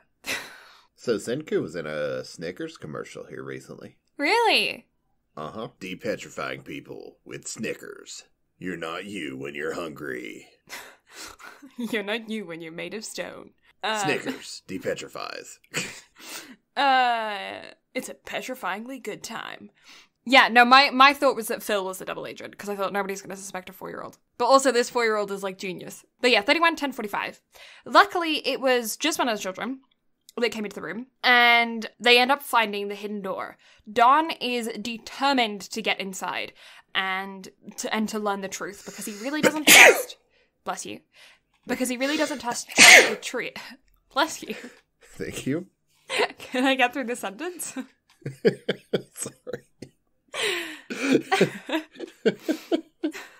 Because he just doesn't trust the trio. They steal the key from Mama. He's a good pickpocket, by the way. I was impressed by that. I was like, when have you had time to pickpocket people? Like, practice that. But yeah, they steal the key from Mama and go inside. And when they get inside, they see her trophy collection, like serial killer trophy collection of all of the children's favorite toys that have been fostered beforehand. And they end up seeing Connie's bunny there as well. They manage to get saved by the last minute because she's about to come in and discover them. But they manage to get out, and they've now discovered, like, more to the story. They now know that there's, like, more to it. The trio, whilst they are, like, looking into the secret room, are in the library, and they've discovered an author that has been writing his secret messages to the fort through books, trying to warn the children. Phil is the one who discovered this. Do you think Phil was implanted from the outside as a secret agent? That's a really good possibility. Because, like, if he was working for Mama, why would he tell them about the Morse code? It's definitely odd. Yeah. But so if he's like, if they're like, oh, we have a genius baby, let's send him in. I mean, why not? But if he is, I want to see that whole implanting process. Yeah, like how, because they tend to be babies when they're first put in. And he's only 4, so it's not like he could have, like, known before, like, is he, like, some lab experiment or something? I don't know, like, how because they're harvesting brains, so what if he's got a brain implanted from a child who used to live there? What if his brain isn't his brain? Now I think you're trying to get too big brain.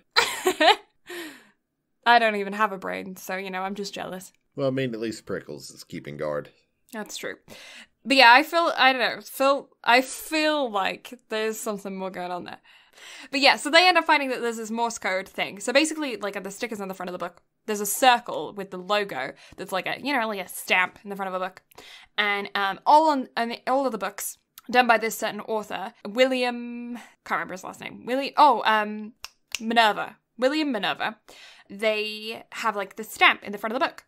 And when you look at the stamp, it's like there's a circle surrounding it, but of course, sometimes stamps have, like, they don't imprint properly. And so the circle isn't always the same every single time. But if you look at the circle, sometimes it's ... and they figure out that that's Morse code, and it's telling them in the cover of each book is a certain word.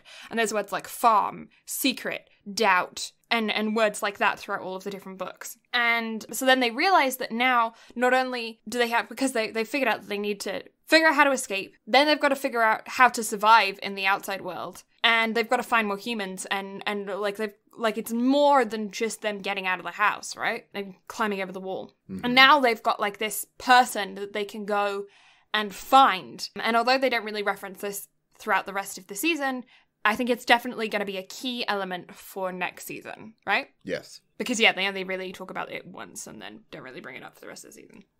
Mm-hmm. But yeah, Phil discovered it and told them about it. Don and Gilda end up confronting the trio, though, because now they've found the truth from discovering all of the trophies. They're like, hey, so what's actually going on here? What's with this human trafficking thing? Because, like, we want to know. And so the trio end up, like, finally confessing. And they're like, no, like, we saw her get killed. Like, they're dead. Mm-hmm. Ray tells Mama that they are planning to poison her.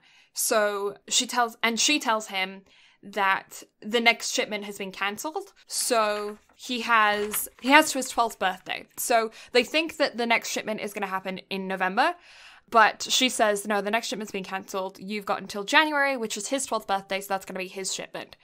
And his deal with her was that he would get to live. So they now have more time than they thought. They thought they had 2 months, but now they think that they have a lot more time. Sister ends up finding the group outside and tells them she knows what they've been up to, and she wants to strike a deal. And that is the end of my notebook, so I have to switch to my new notebook. What? No. What? I know, I'm on a new notebook. I finally finished it, so now my notebook says, things that make me smile. Fries, friends, Fridays, all of the above. And all of the above is checked, because I'm a basic bitch and I have a basic bitch notebook. Well, I mean, on the flip side, though, we never thought we would be getting to using notebooks anyway, let alone using a whole notebook. Yeah, that was actually the second notebook I wrote in for the podcast, because the first notebook I wrote in for the podcast back in the day was just my random notes and shit notebook. You know, where you doodle and you write random things down? Because I wasn't expecting all of this, so I just started writing down in my random notes and shit notebook, and then eventually I was like, okay, this is becoming the majority of my notebook, so I'm going to designate an entire notebook to it. And that's what I've just gone through. The first one I actually started in this notebook was only Totoro, so that wasn't too far away. Nope. It was, what? 1, 2, 3, 4, 5, 6, 7, 8, 9, 10, 11, 12, 13, 14, 15, 16-ish episodes ago, depending on doubles. Not too far away. Episode 7, 01/11/45. The group struck a deal with Sister. Basically, she wants to become Mama, so she's going to do anything that she can do to be able to be Mama. And that means helping them escape, because that's going to completely destroy the current Mama's credit. And she's not going to get blamed for it because she's just the assistant.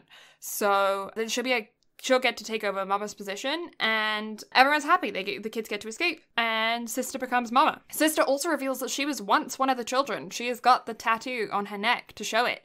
And she also has a large scar on her chest where they implanted a device that would kill her if she leaves the area. So now we know that Mama and Sister and any of the others with the tattoos that are like acting in the Mama role, wearing the uniform, if they leave the arenas, their designated areas, they will be auto-killed, like pacemaker shut off kind of electroshock throughout the heart body killed. Nanomachines. Yeah.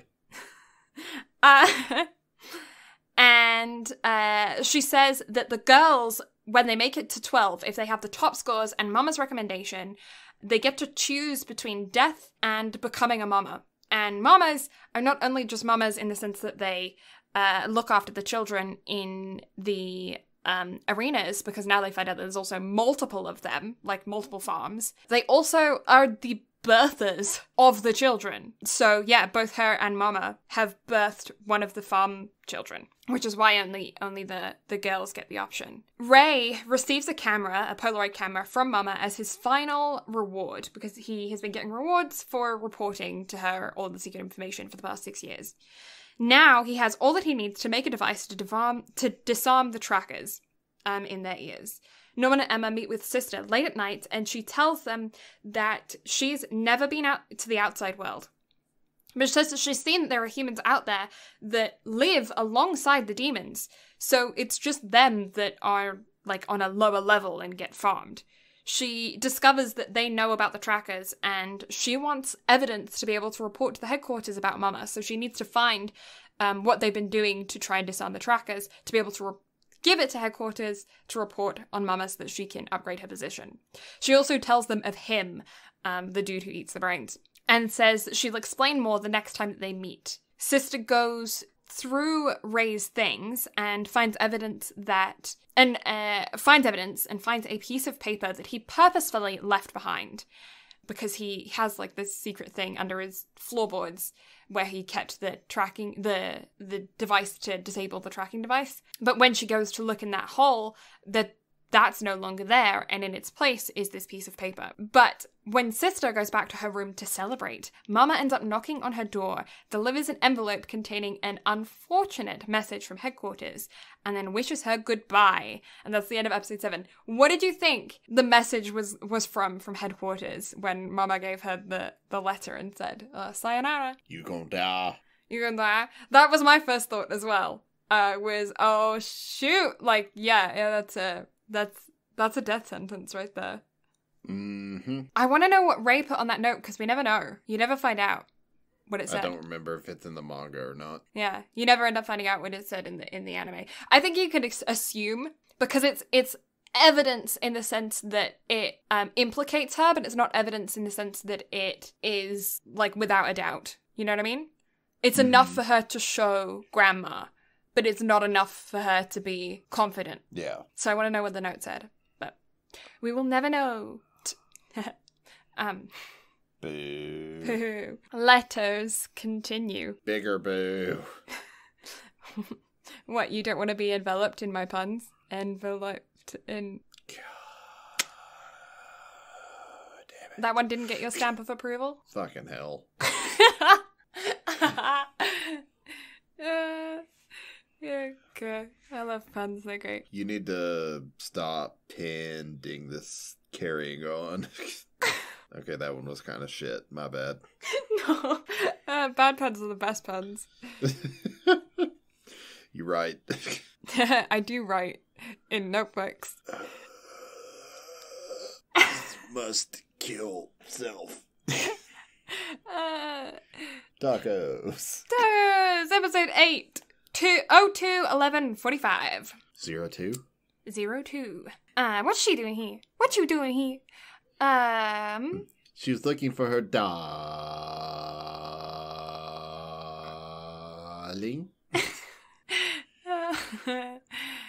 Disaster, darling. In that mode. Nuggets. Sister has been promoted to Mama of Unit 4. That's what the letter says. So she's got a boot, and she's going to leave that very evening. So she packs her belongings and goes through the gate with the note that she found. Once there, she meets with Grandma, who tells her that the note means nothing because it's all under control, and then Mama and her have been working together all along. Sister is fed to a demon, and her last wish is for the children to escape. In this moment where she's about to die, you end up seeing a flashback of all of her life, her training, her growing up in the unit in the farm, and her then going through all the training and doing everything she could to survive. And she also, like, one of the other humans, it's like, as a doctor in the training facility that wasn't, you know, sketch, like, wasn't one of the farm kids, dropped a pen on the ground, and she picked it up. And I don't know if that's going to be important for the future, but later on the kids end up getting this pen. Emma ends up getting this pen, and she keeps it when they escape. So I don't know if that's going to be important for season 2 or not, but I just noticed that they were kept referring back to this pen, so I thought it might be noteworthy. It might be nothing, but, like, also they kept showing it, so. Dun, dun, dun. Do you think the pen will be important in the future or not? Yes. Yeah? Yes. The show's not going to set something up like that and not build on it. Yeah. That'd be like ReZero doing something like that. Like, it's not gonna... Anime isn't one of those mediums of empty plot holes. Yeah. Well, like, it's a very unique pen. Like, they spent time designing it. So I was like, and they kept referring back to it multiple times. So I feel like they're going to run into that doctor or whatever who dropped the pen, and he's going to recognize it because it's a unique pen. I don't know, I feel like it's important. But yeah, so her last wish is for the children to end up escaping there and to be able to change their world, not just to escape, but she wants them to change the fucked up world. The children proceed with their plan to scout the wall, and Ray is distracting Mama by telling her that they're going to switch out the chemicals that Norman was going to poison her with. But she traps him in Sister's room and tells him that he isn't needed anymore, and that she's the one who got rid of Sister, and that she's known that he's been a double agent all along, and that she knows that the chemicals were a distraction, and sucks to be him because the deal is done, and she's going to go bring those children back, and it sucks to be them because she's known this whole time. So Ray is trapped in the room. They can't signal Emma and Norman, who are at the wall trying to scout out to see what's past the wall, to climb on top of it so they can see. And Mama is swiftly heading in their direction. Emma and Roy feel like there is something wrong when they see Mama coming out of the building. So Roy manages to run back inside the building and hears Ray pounding on the door. And so he knocks down the door. And they manage to run with Emma out to where the wall is. But Mama is already there. And Mama tells Emma and Norman that she loves them like they're her own children. And she just wants them to live a life of smiles until they die. She tells them basically, give up, relax, live a life of smiles, be happy while you're here. Then when you die, at least you've had 12 years of a good life. And they're like, nah, fuck that. And so Norman goes to grab the bag with the rope in it so he can throw it over and they can escape. Emma runs to attack her so that they can try and distract her, but Mama just yeets her to the floor. And Emma is the most physical out of everyone and the strongest out of everyone. And Mama just disarms her very quickly and breaks her leg. And just as the others show up, she tells Norman to celebrate because it's his shipment day tomorrow, even though it's not. That's not how it was supposed to be. They weren't supposed to get another one until January. The next one was supposed to be Ray, and it's not even a shipment day. But they've bumped it up, and it's him tomorrow. Surprise! Surprise! You're getting adopted. Uh-huh. How did you feel on that cliffhanger? Emma, no! No! I was like, people are about to really fucking die. Yeah.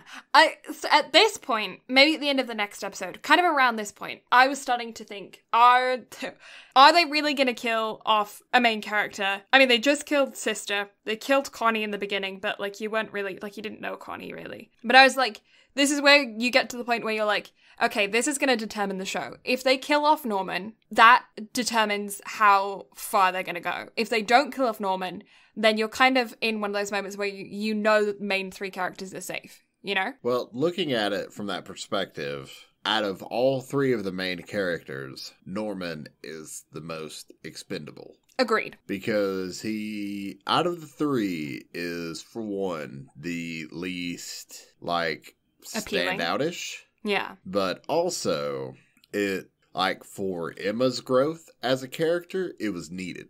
Yeah, I 100% agree. And for Ray's growth as well, because that's one thing that I noticed in the very beginning, is that Ray and Norman were competing for who's the most intelligent character. And in any show, you don't normally have, two geniuses. So I felt like one of them needed something that would elevate them over the other one, or differentiate them from the other one. And they tried to pull the whole thing of, Ray's the most strategic, so he's the one that's gonna be, he's the one that's gonna do all the strategic planning, and he's the one that's gonna do all the behind-the-scenes stuff. And Norman's just really smart, but also really physical. Norman was too developed. He had no room for growth. Yeah. And Emma's super lovable and bubbly. Ray is super dark and mysterious. Norman was kind of one-dimensional. Yeah. But I also, I was still I don't know if they're gonna kill him off, though. Because... yeah, it really, when you get to this point, it's if they kill them off, changes the whole show, because then no character is guaranteed, right? But if they kept him, then you could safely say the main three characters were guaranteed for their safety throughout the rest of the show. They're not going to kill him off in season 2. I think Emma's really the only guarantee out of the bunch. Yeah.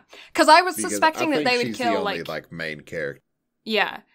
But I was suspecting that they were going to kill, Don or Gilda or Phil because of the amount of screen time that he got. Mm-hmm. But yeah, the trio really set the tone. Anyway, 03-11-45.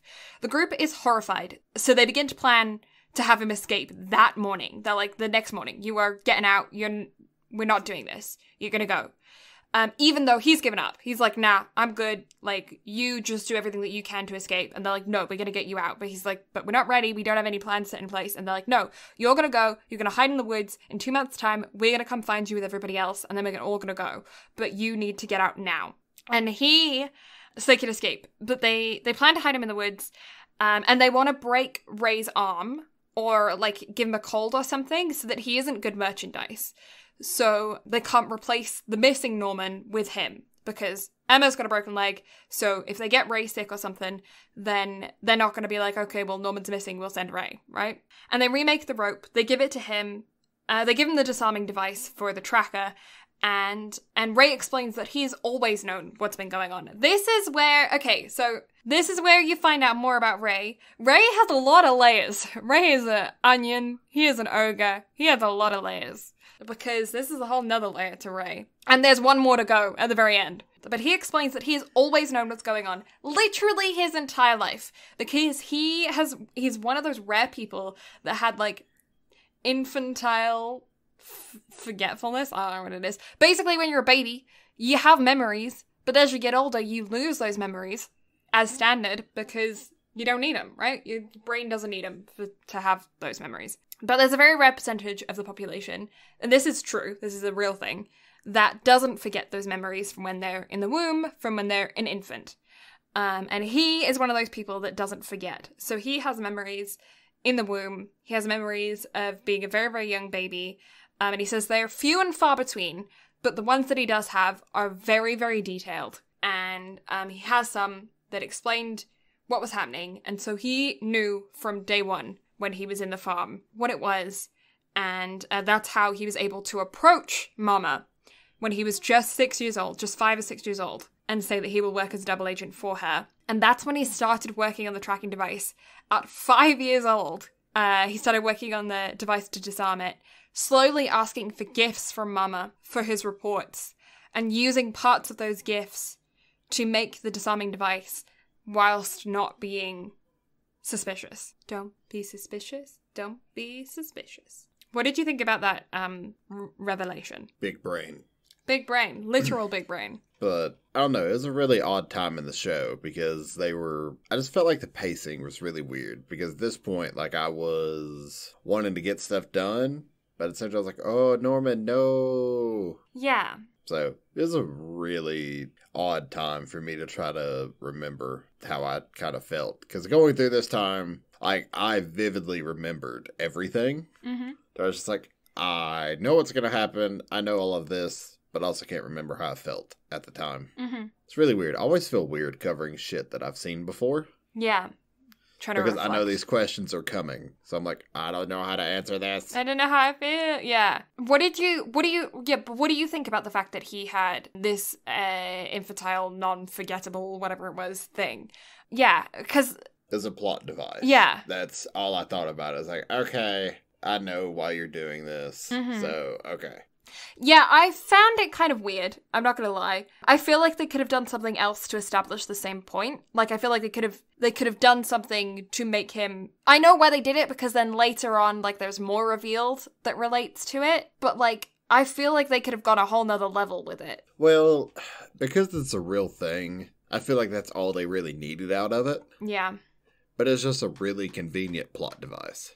Yeah, I don't know that I would have done that. Maybe if they did it, you could have added on, like, also having a eidetic memory or a photographic memory or something as well. Because that then gives him also more differentiation from Norman. And then it would explain his high test scores and stuff.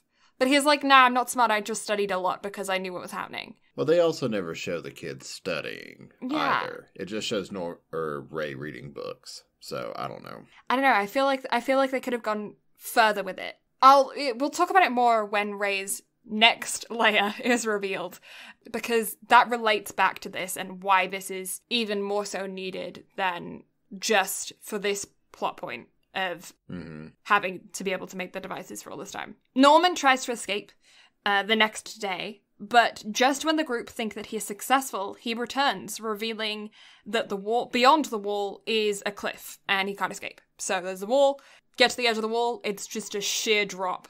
Like, you can't scale down on the other side. There's nothing there.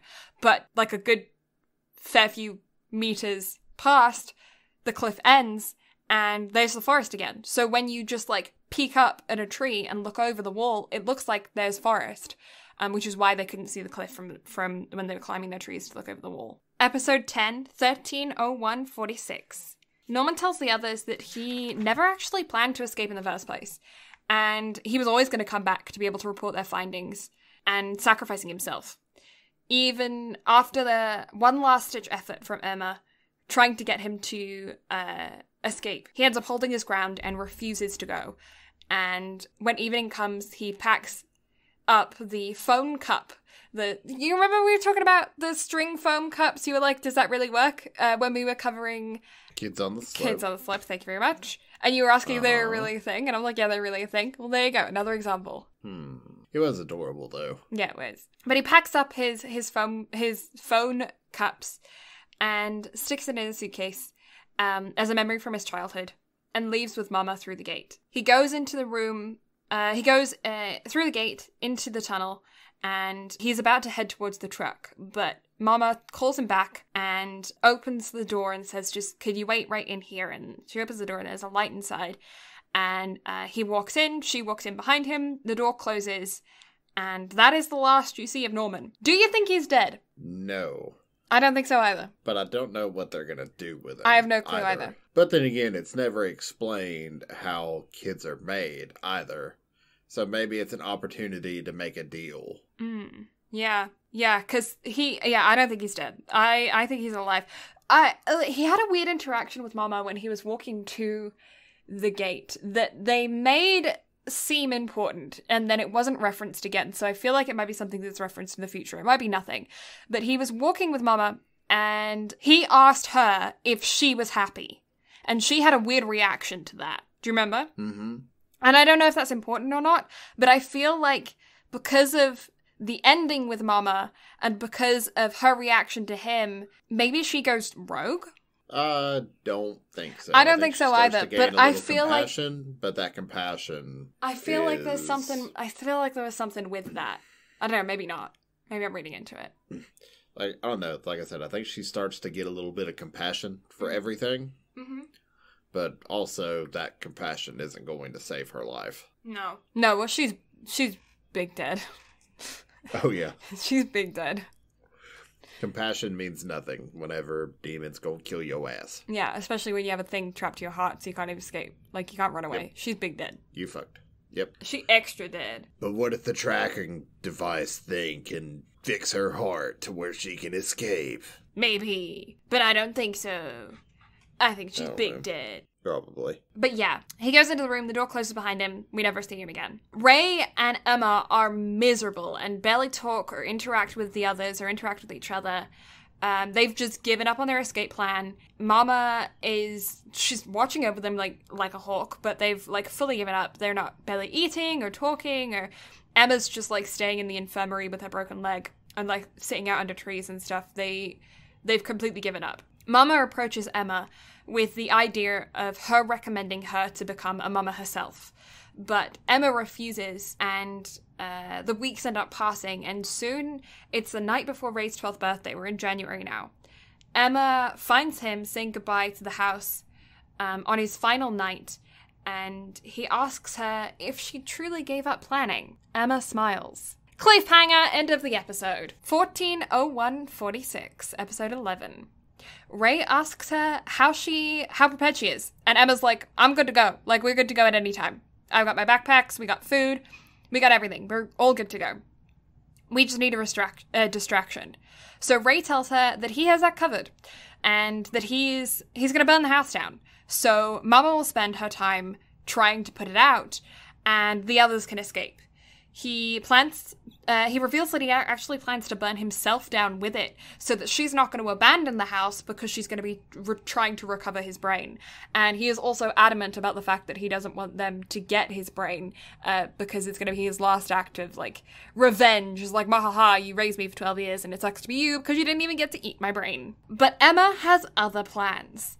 So the way they set up the episode is that you end up thinking, oh my god, Ray's dead, and then it's then revealed that Emma had other plans the whole time. But I'm not going to explain it to you like that. Just going to tell you what happened in actual order, in chronological order, as opposed to in the order that they show it.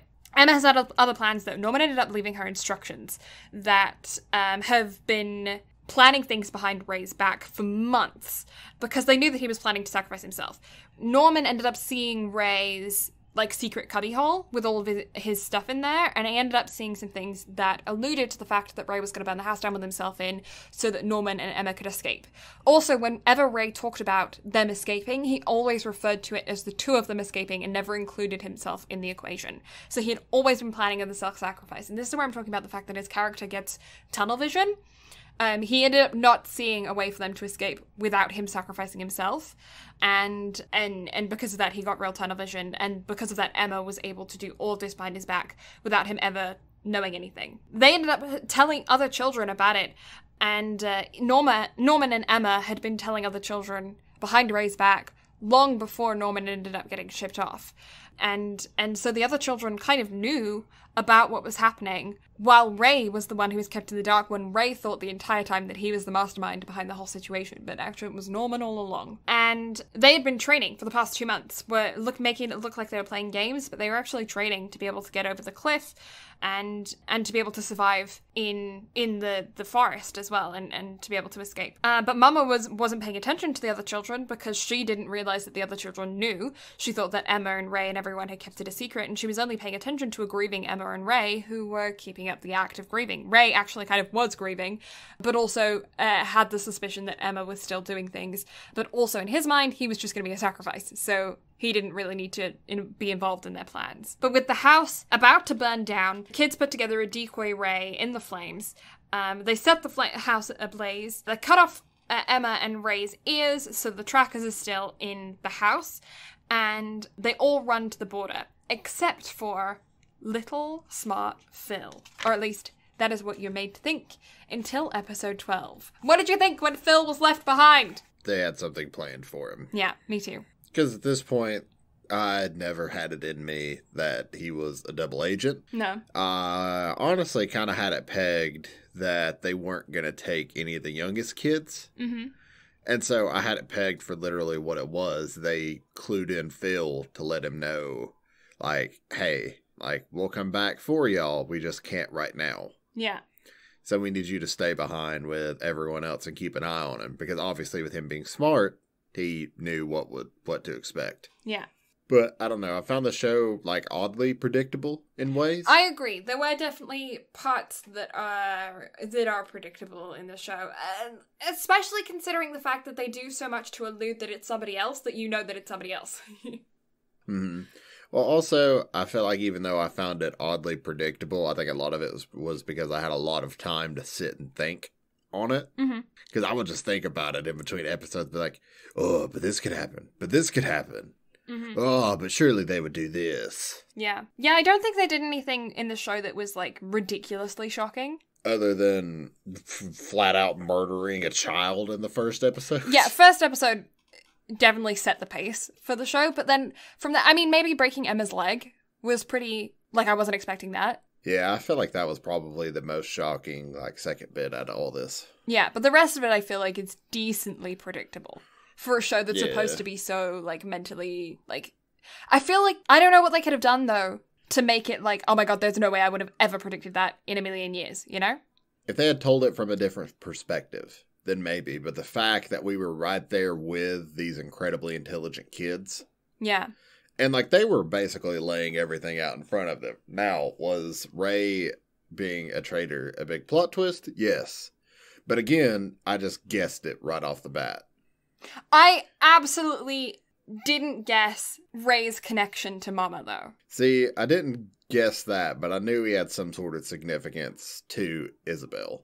Yeah, I figured that she had, a special place in her heart for him, but it didn't register that was the special place. Well, I kind of had suspicions just because hair color and everything else. Because I don't understand what it is with me, but I like to look at stuff like that. I like to look at hair color and eye color and be like, one of these things is not like the other. Mm-hmm. But also, why else would he, out of everyone, be the one getting special treatment? Yeah. But, like, then he said that he was the one who approached her as well, though. So, yeah, I don't know. I didn't see it coming. Especially because she's got such violet eyes, and he didn't. Like I said, I didn't think it was going to be to that extent, but I knew he was special to Isabel. Yeah. I figured there was some kind of relationship between them, but anyway, we will discuss that relationship right now with episode 12, 150146. The group explains to Ray that they left everyone under the age of 5, promising to come back and save them before they turn 6, which is the minimum age to get harvested. And they've been training for the entire 2 months that they were pretending to grieve. Phil is best boy. And I don't know if he's actually evil, but right now in my mind, he's adorable. But if he's evil, he's still adorable. But in my head, he's adorable. I think he's so cute. His little big eyes and his little pouty mouth, and he's friggin', yes, cute. Child. But I feel like, I don't know, I feel like he might be sent him from the outside world or something. I feel like he was put in there for a purpose. There's more to fill. So I need to be filled in there, please. Haha. But yeah, so, they throw ropes across the cliff, and going, instead of the bridge, which is what everyone suspected. So the bridge is where the tunnel is to escape. So the rest of the whole area is surrounded by this giant cliff. So when they were escaping, everyone was like, oh my god, they're gonna go to the bridge, so we're just gonna ramp up security on the bridge. But they didn't. They made a zip wire line. Zip line. That's what it's called? Out of bed sheets. They did. And coat hangers. And they hop across the bridge. But, of course, because suspense is a thing, just before the final kids are about to go across, Mama is sprinting to them, and Phil is distracting her with the other babies, but she ends up saying, stay here, I'm gonna go catch the other kids, and she's sprinting to them. We're getting flashbacks of Mama's life, and she gets up onto the wall, and she's running across the wall, and as she's running across the wall, there's one little girl that's like, I can't do it, it's too high, it's a cliff, and so Ray is like, strap onto me, I'll take you across, and then the other 2 boys go, and then it's just Emma left, and Emma is standing on the wall, and Mama is standing on the wall, and Mama is looking at Emma, and Emma is just about to go, and Mama's getting flashbacks of her life, and Emma's like, peace out, bitch, and goes down the thing, and then Mama's left, and she takes her hair out, and has a L'Oreal moment where she shakes her hair out, and more flashbacks to her life, and you find out that she had a little crush when she was in the farm on a boy playing the mandolin, and the boy made up a song on the mandolin, and he was playing the song on the mandolin, and then when she became a mama, the boy got sacrificed, and she became a mama, and she got pregnant because that's how they made more children for sacrificing. She sang the tune that the boy made up on his mandolin, and then Ray was birthed, and then she was a mama, she was looking after the kids, Ray was sitting under a tree singing the song because of his fetile memory syndrome thing where he can remember stuff while he was in the womb, and she's like, how do you know that song? And that's when the association is made that Ray is her son. And Norman's with them in spirit. Ray was completely played by him and admits it. Mama tells Phil that they made it across safely, so Mama knows that Phil knows. And the escaped children end up watching the sunrise of their first morning of freedom. And that is where we are left off for the end of the season. Dun dun dun. Dun dun dun. So one final surprise. How do you feel about Mama reporting to Phil that they made it across safely? Well, I mean, obviously, since they left some of the kids there, like, she knew somebody had to know. And why not be the smartest little shit out of the bunch? So what do you think next season's going to consist of? Them trying to make it in the outside world. And I feel like season 2 is going to end with them getting ready to storm the orphanage again. So do you think they're going to try and go find, like, William Minerva or whatever his name was, the author? I feel like he's going to be dead. Yeah? But that's just me.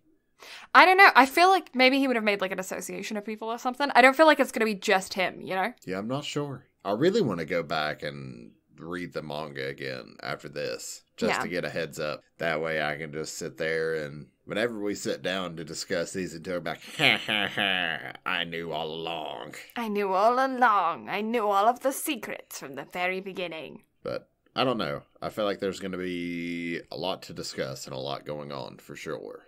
Yeah, agreed. What are your predictions? I want to hear them. Dawn and Gilda, one or the other, but maybe both, are going to die. Some of the kids are going to die. Mm-hmm. Like, shit's going to hit the fan in the next season, because I feel like they're going to have to step their game up, especially in the 2-year absence of the show. I feel like there's going to be a couple deaths coming up as well. I wonder if we're going to get any scenes from Phil's perspective inside the house or like what's happening to the kids inside the farms, or if we're only going to be following Emma and Ray. It would make sense to just do Emma and Ray if my theory is correct. Mm-hmm. But what about yours? What do you think they're going to do with the second season?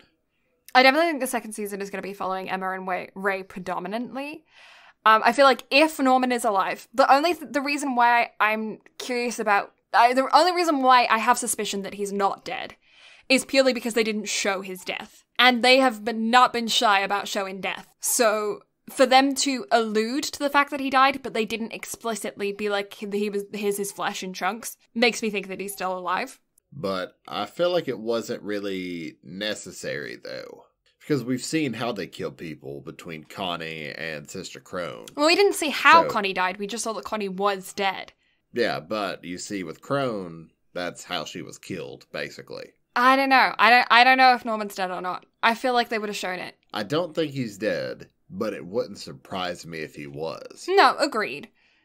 Just because I feel like it wasn't necessary to show him that he was dead. Because the show, to the average viewer, would make you think that he's alive, just because, surely they wouldn't kill off a main character. But if he's never shown again, it wouldn't surprise me. Yeah. I feel like pretty confident with that as well.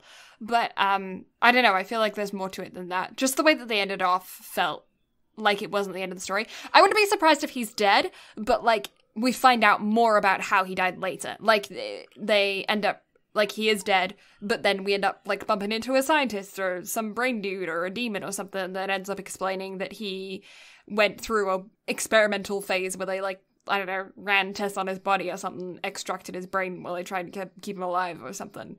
Or he had to, like, work on a mission or recruit a new kid or something before he died. And that's why we didn't see his death, was because he did die, but there's more to it before he died that we don't know yet.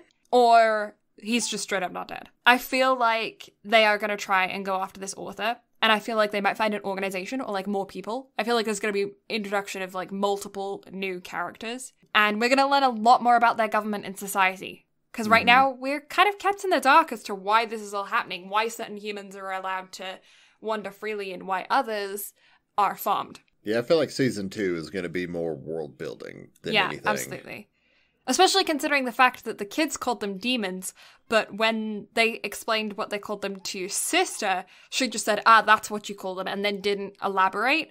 And Sister also said that she was going to talk to them about him, but then she was killed before she was able to tell them. Mm-hmm. And then there's that weird thing with the flowers as well, where they stick the buds in and then the flowers bloom and turn red in the bodies, in the corpses. And that's not explained. And at first I thought it was symbolism, but then they like actually did it to her and I was like, oh, okay, not symbolism.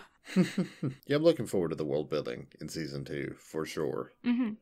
Just because it left on such a cliffhanger and there's a lot of stuff that's not explained. Yeah, agreed. So, what do you rate it?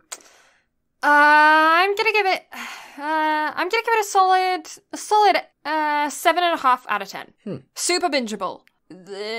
Super fun to watch. I enjoyed it a lot. Wouldn't consider it a horror. It wasn't labeled as a horror, so I'm not gonna say it was. There were some cheap jump scares in it that I personally don't appreciate. I'm not a big fan of cheap jump scares.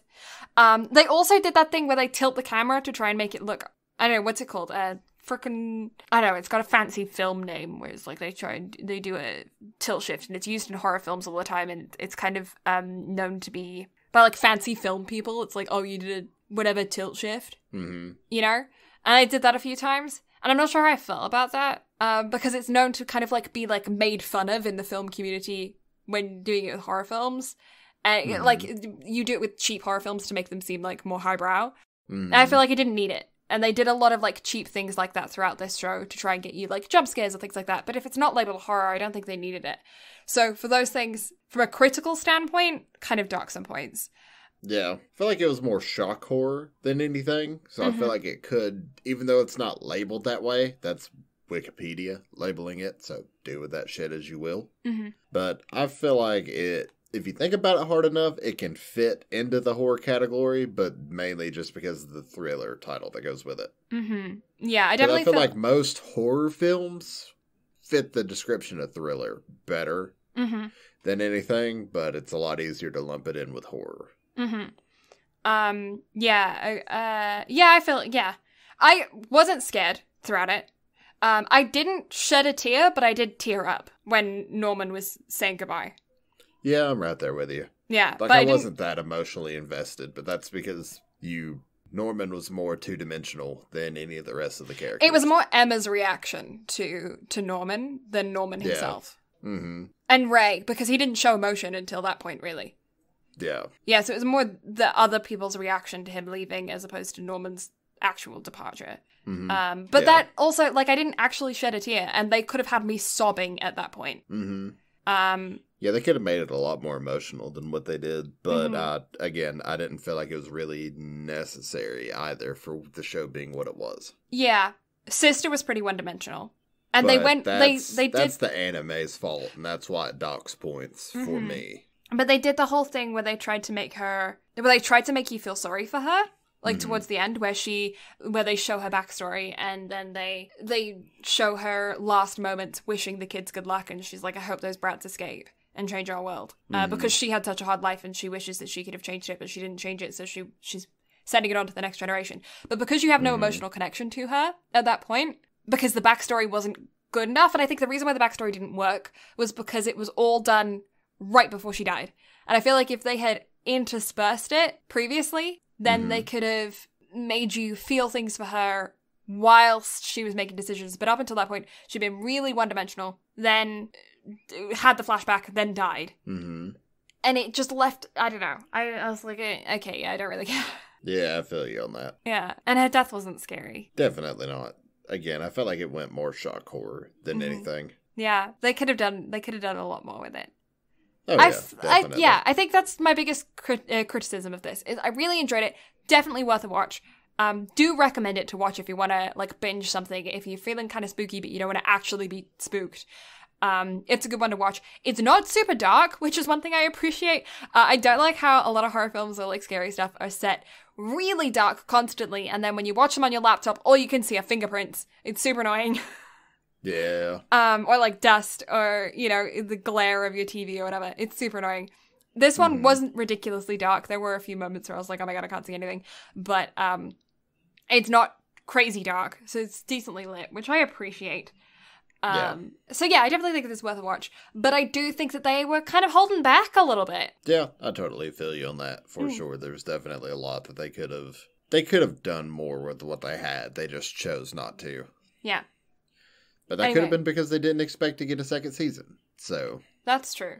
What do you rate it? 7.5, something like that. Yeah, same as me then. I have similar gripes as you, but again, a lot of that comes from my more knowledge of Sister Crone, and also OP and ED. Mm-hmm. ED docks points. Mm-hmm. But yeah, definitely enjoyable, definitely worth giving it a watch. I highly recommend it, especially if you are a fan of like the thriller, shock horror genre type thing. Yeah, that. But can definitely recommend it. It's worth a watch. It's worth the binge more than anything. It's not like ReZero to where it's a tough binge to get through because it's just emotion after emotion after emotion. Mm-hmm. So yeah, definitely recommend. Totally worth a watch. Yeah. That it? That the wrap up? That's it from me. If you have any final comments on the show. So you can find the absolutely lovely Blue Lavender on Twitch Monday through Saturday, except for Wednesdays and Thursdays at twitch.tv/Blue Lavender. She typically streams between 8 to 10 Mountain Standard Time. Yes, that is the time zone I live in. She typically, well, at this point, she's mainly doing art, except for the occasional Minecraft stream. Yeah, I still have Spyro that I need to finish, and I also am going to be doing some horror-y, spookery stuff throughout October, but yeah, so all my paintings and stuff are also going to be, like, spooky-themed, too. Yeah, speaking of spooky horror October-y streams, next Thursday, podcast willing, Dead by Daylight stream. Possibly, yeah, we might be having some fun doing some Dead by Daylight. Yeah, I'm looking forward to that. That's going to be fun. Yeah. I mainly look forward to torturing my friends, but that's just me. But you can also find her sometimes, occasionally, maybe, when she feels like it, on Twitter and Instagram at BlueLavenderSTM for all of her photo-y stream update things. Mm-hmm. And also on TikTok at Blue Lavender, because she does the TikToks for all of her artwork. I do, although I haven't posted in a little while because the last one I posted was an absolutely massive painting that we spoke about actually earlier in the podcast. So, yeah, I haven't actually posted for a little while. So I need to get back onto posting on TikTok. But that's enough about me. But if you want to hear about Brad, if you like his face or his voice or his bants, then you can find more of him on Brad Carter Gaming on twitch.tv/Brad Carter Gaming. He's also on Instagram, same handle, Brad Carter Gaming. He doesn't have a Twitter, but he does run our Twitter and our Instagram at BnB Anime, where he posts some good memes, some good jokes, some updates on the podcast as well. So if you want to know what we're recording, when we're releasing, all that jazz, it's all on the socials, and you can hit us up there. We also have a website. Forgot about that. Where all of our previous episodes have been archived. That's www.bnbanime.com. And we have all of our previous episodes on there, as I previously stated. We also have some information about who we are, what we like to do, background, a picture of our faces if you want to put a face to the voice. We also have some pictures of our artwork, both Brad and mine. Brad's digital art, my traditional art. It's a good time. And also all of our previous episodes as well are on our YouTube channel, which is BnB Anime. Same as all of our handles. BnB Anime YouTube channel has some fancy old thumbnails on there, and you can listen to all of our websites. You can also leave us some fun comments, where you can give us your opinions on what you think our opinions are throughout the shows. Because like we've said many a time, we are not professional reviewers. We are just two goofs that like anime and have our discussions with it. So feel free to give us your actual opinions on stuff, because like we said, we don't know what we're talking about. And we do not have film degrees. We do not have actual analysis happening in our brains. We just like anime. So let us know what you like. Let us also know what we should review, talk about in the future. And also, let me know your biggest fear. I want to know what your biggest fear is in the comments, either on YouTube videos, or you can hit us up in those DMs on the socials. Comment underneath any of our Instagram posts or reply to our Twitter. Let us know what your biggest fear is for this spooky Halloween. And whether or not you're going to cosplay. Are you going to cosplay? Trick or treat. Trick or treat? Are you going to trick or treat? I don't know how trick or treating is going to work with COVID this year. I have no clue. No clue. But candy. Candy! That everything? That's everything. Yeah. So, thank you all so much for listening. Blue and I greatly appreciate it. Next week, Spooky Month rolls on with Dead Man Wonderland, something that Blue and I have both seen in the past. However, I thought it was fitting to cover. And also, it's ruined our lives with stuff, so might as well ruin y'all's with it, because it's... Dead Man Wonderland is definitely one of those special cases, isn't it? Mm-hmm. Mm-hmm. Just because we've talked about it before with shows, which ones do and don't get second seasons. Yeah. This one was absolutely massive as a cult classic in the Western world, but in Japan, it flopped. So we'll never get a second season of it, and it's definitely disheartening, because where the show leaves off, it's... You really want a second season. 100%, yeah. And it's been a long time since I watched it, so there's a lot of stuff that I've forgotten, and I'm super excited to get back into it. Oh yeah, same. I haven't watched it since I first got back into anime 4 or 5 years ago now. Yeah, Something I think the like last that. time I watched it was in high school, so yeah. Yeah. So I'm really looking forward to actually being able to sit down and cover it again. Mm-hmm. So look forward to that next week. However, again, thank you all so much for listening. We greatly appreciate it. We'll catch y'all next Sunday for the next episode. Bye-bye. Bye.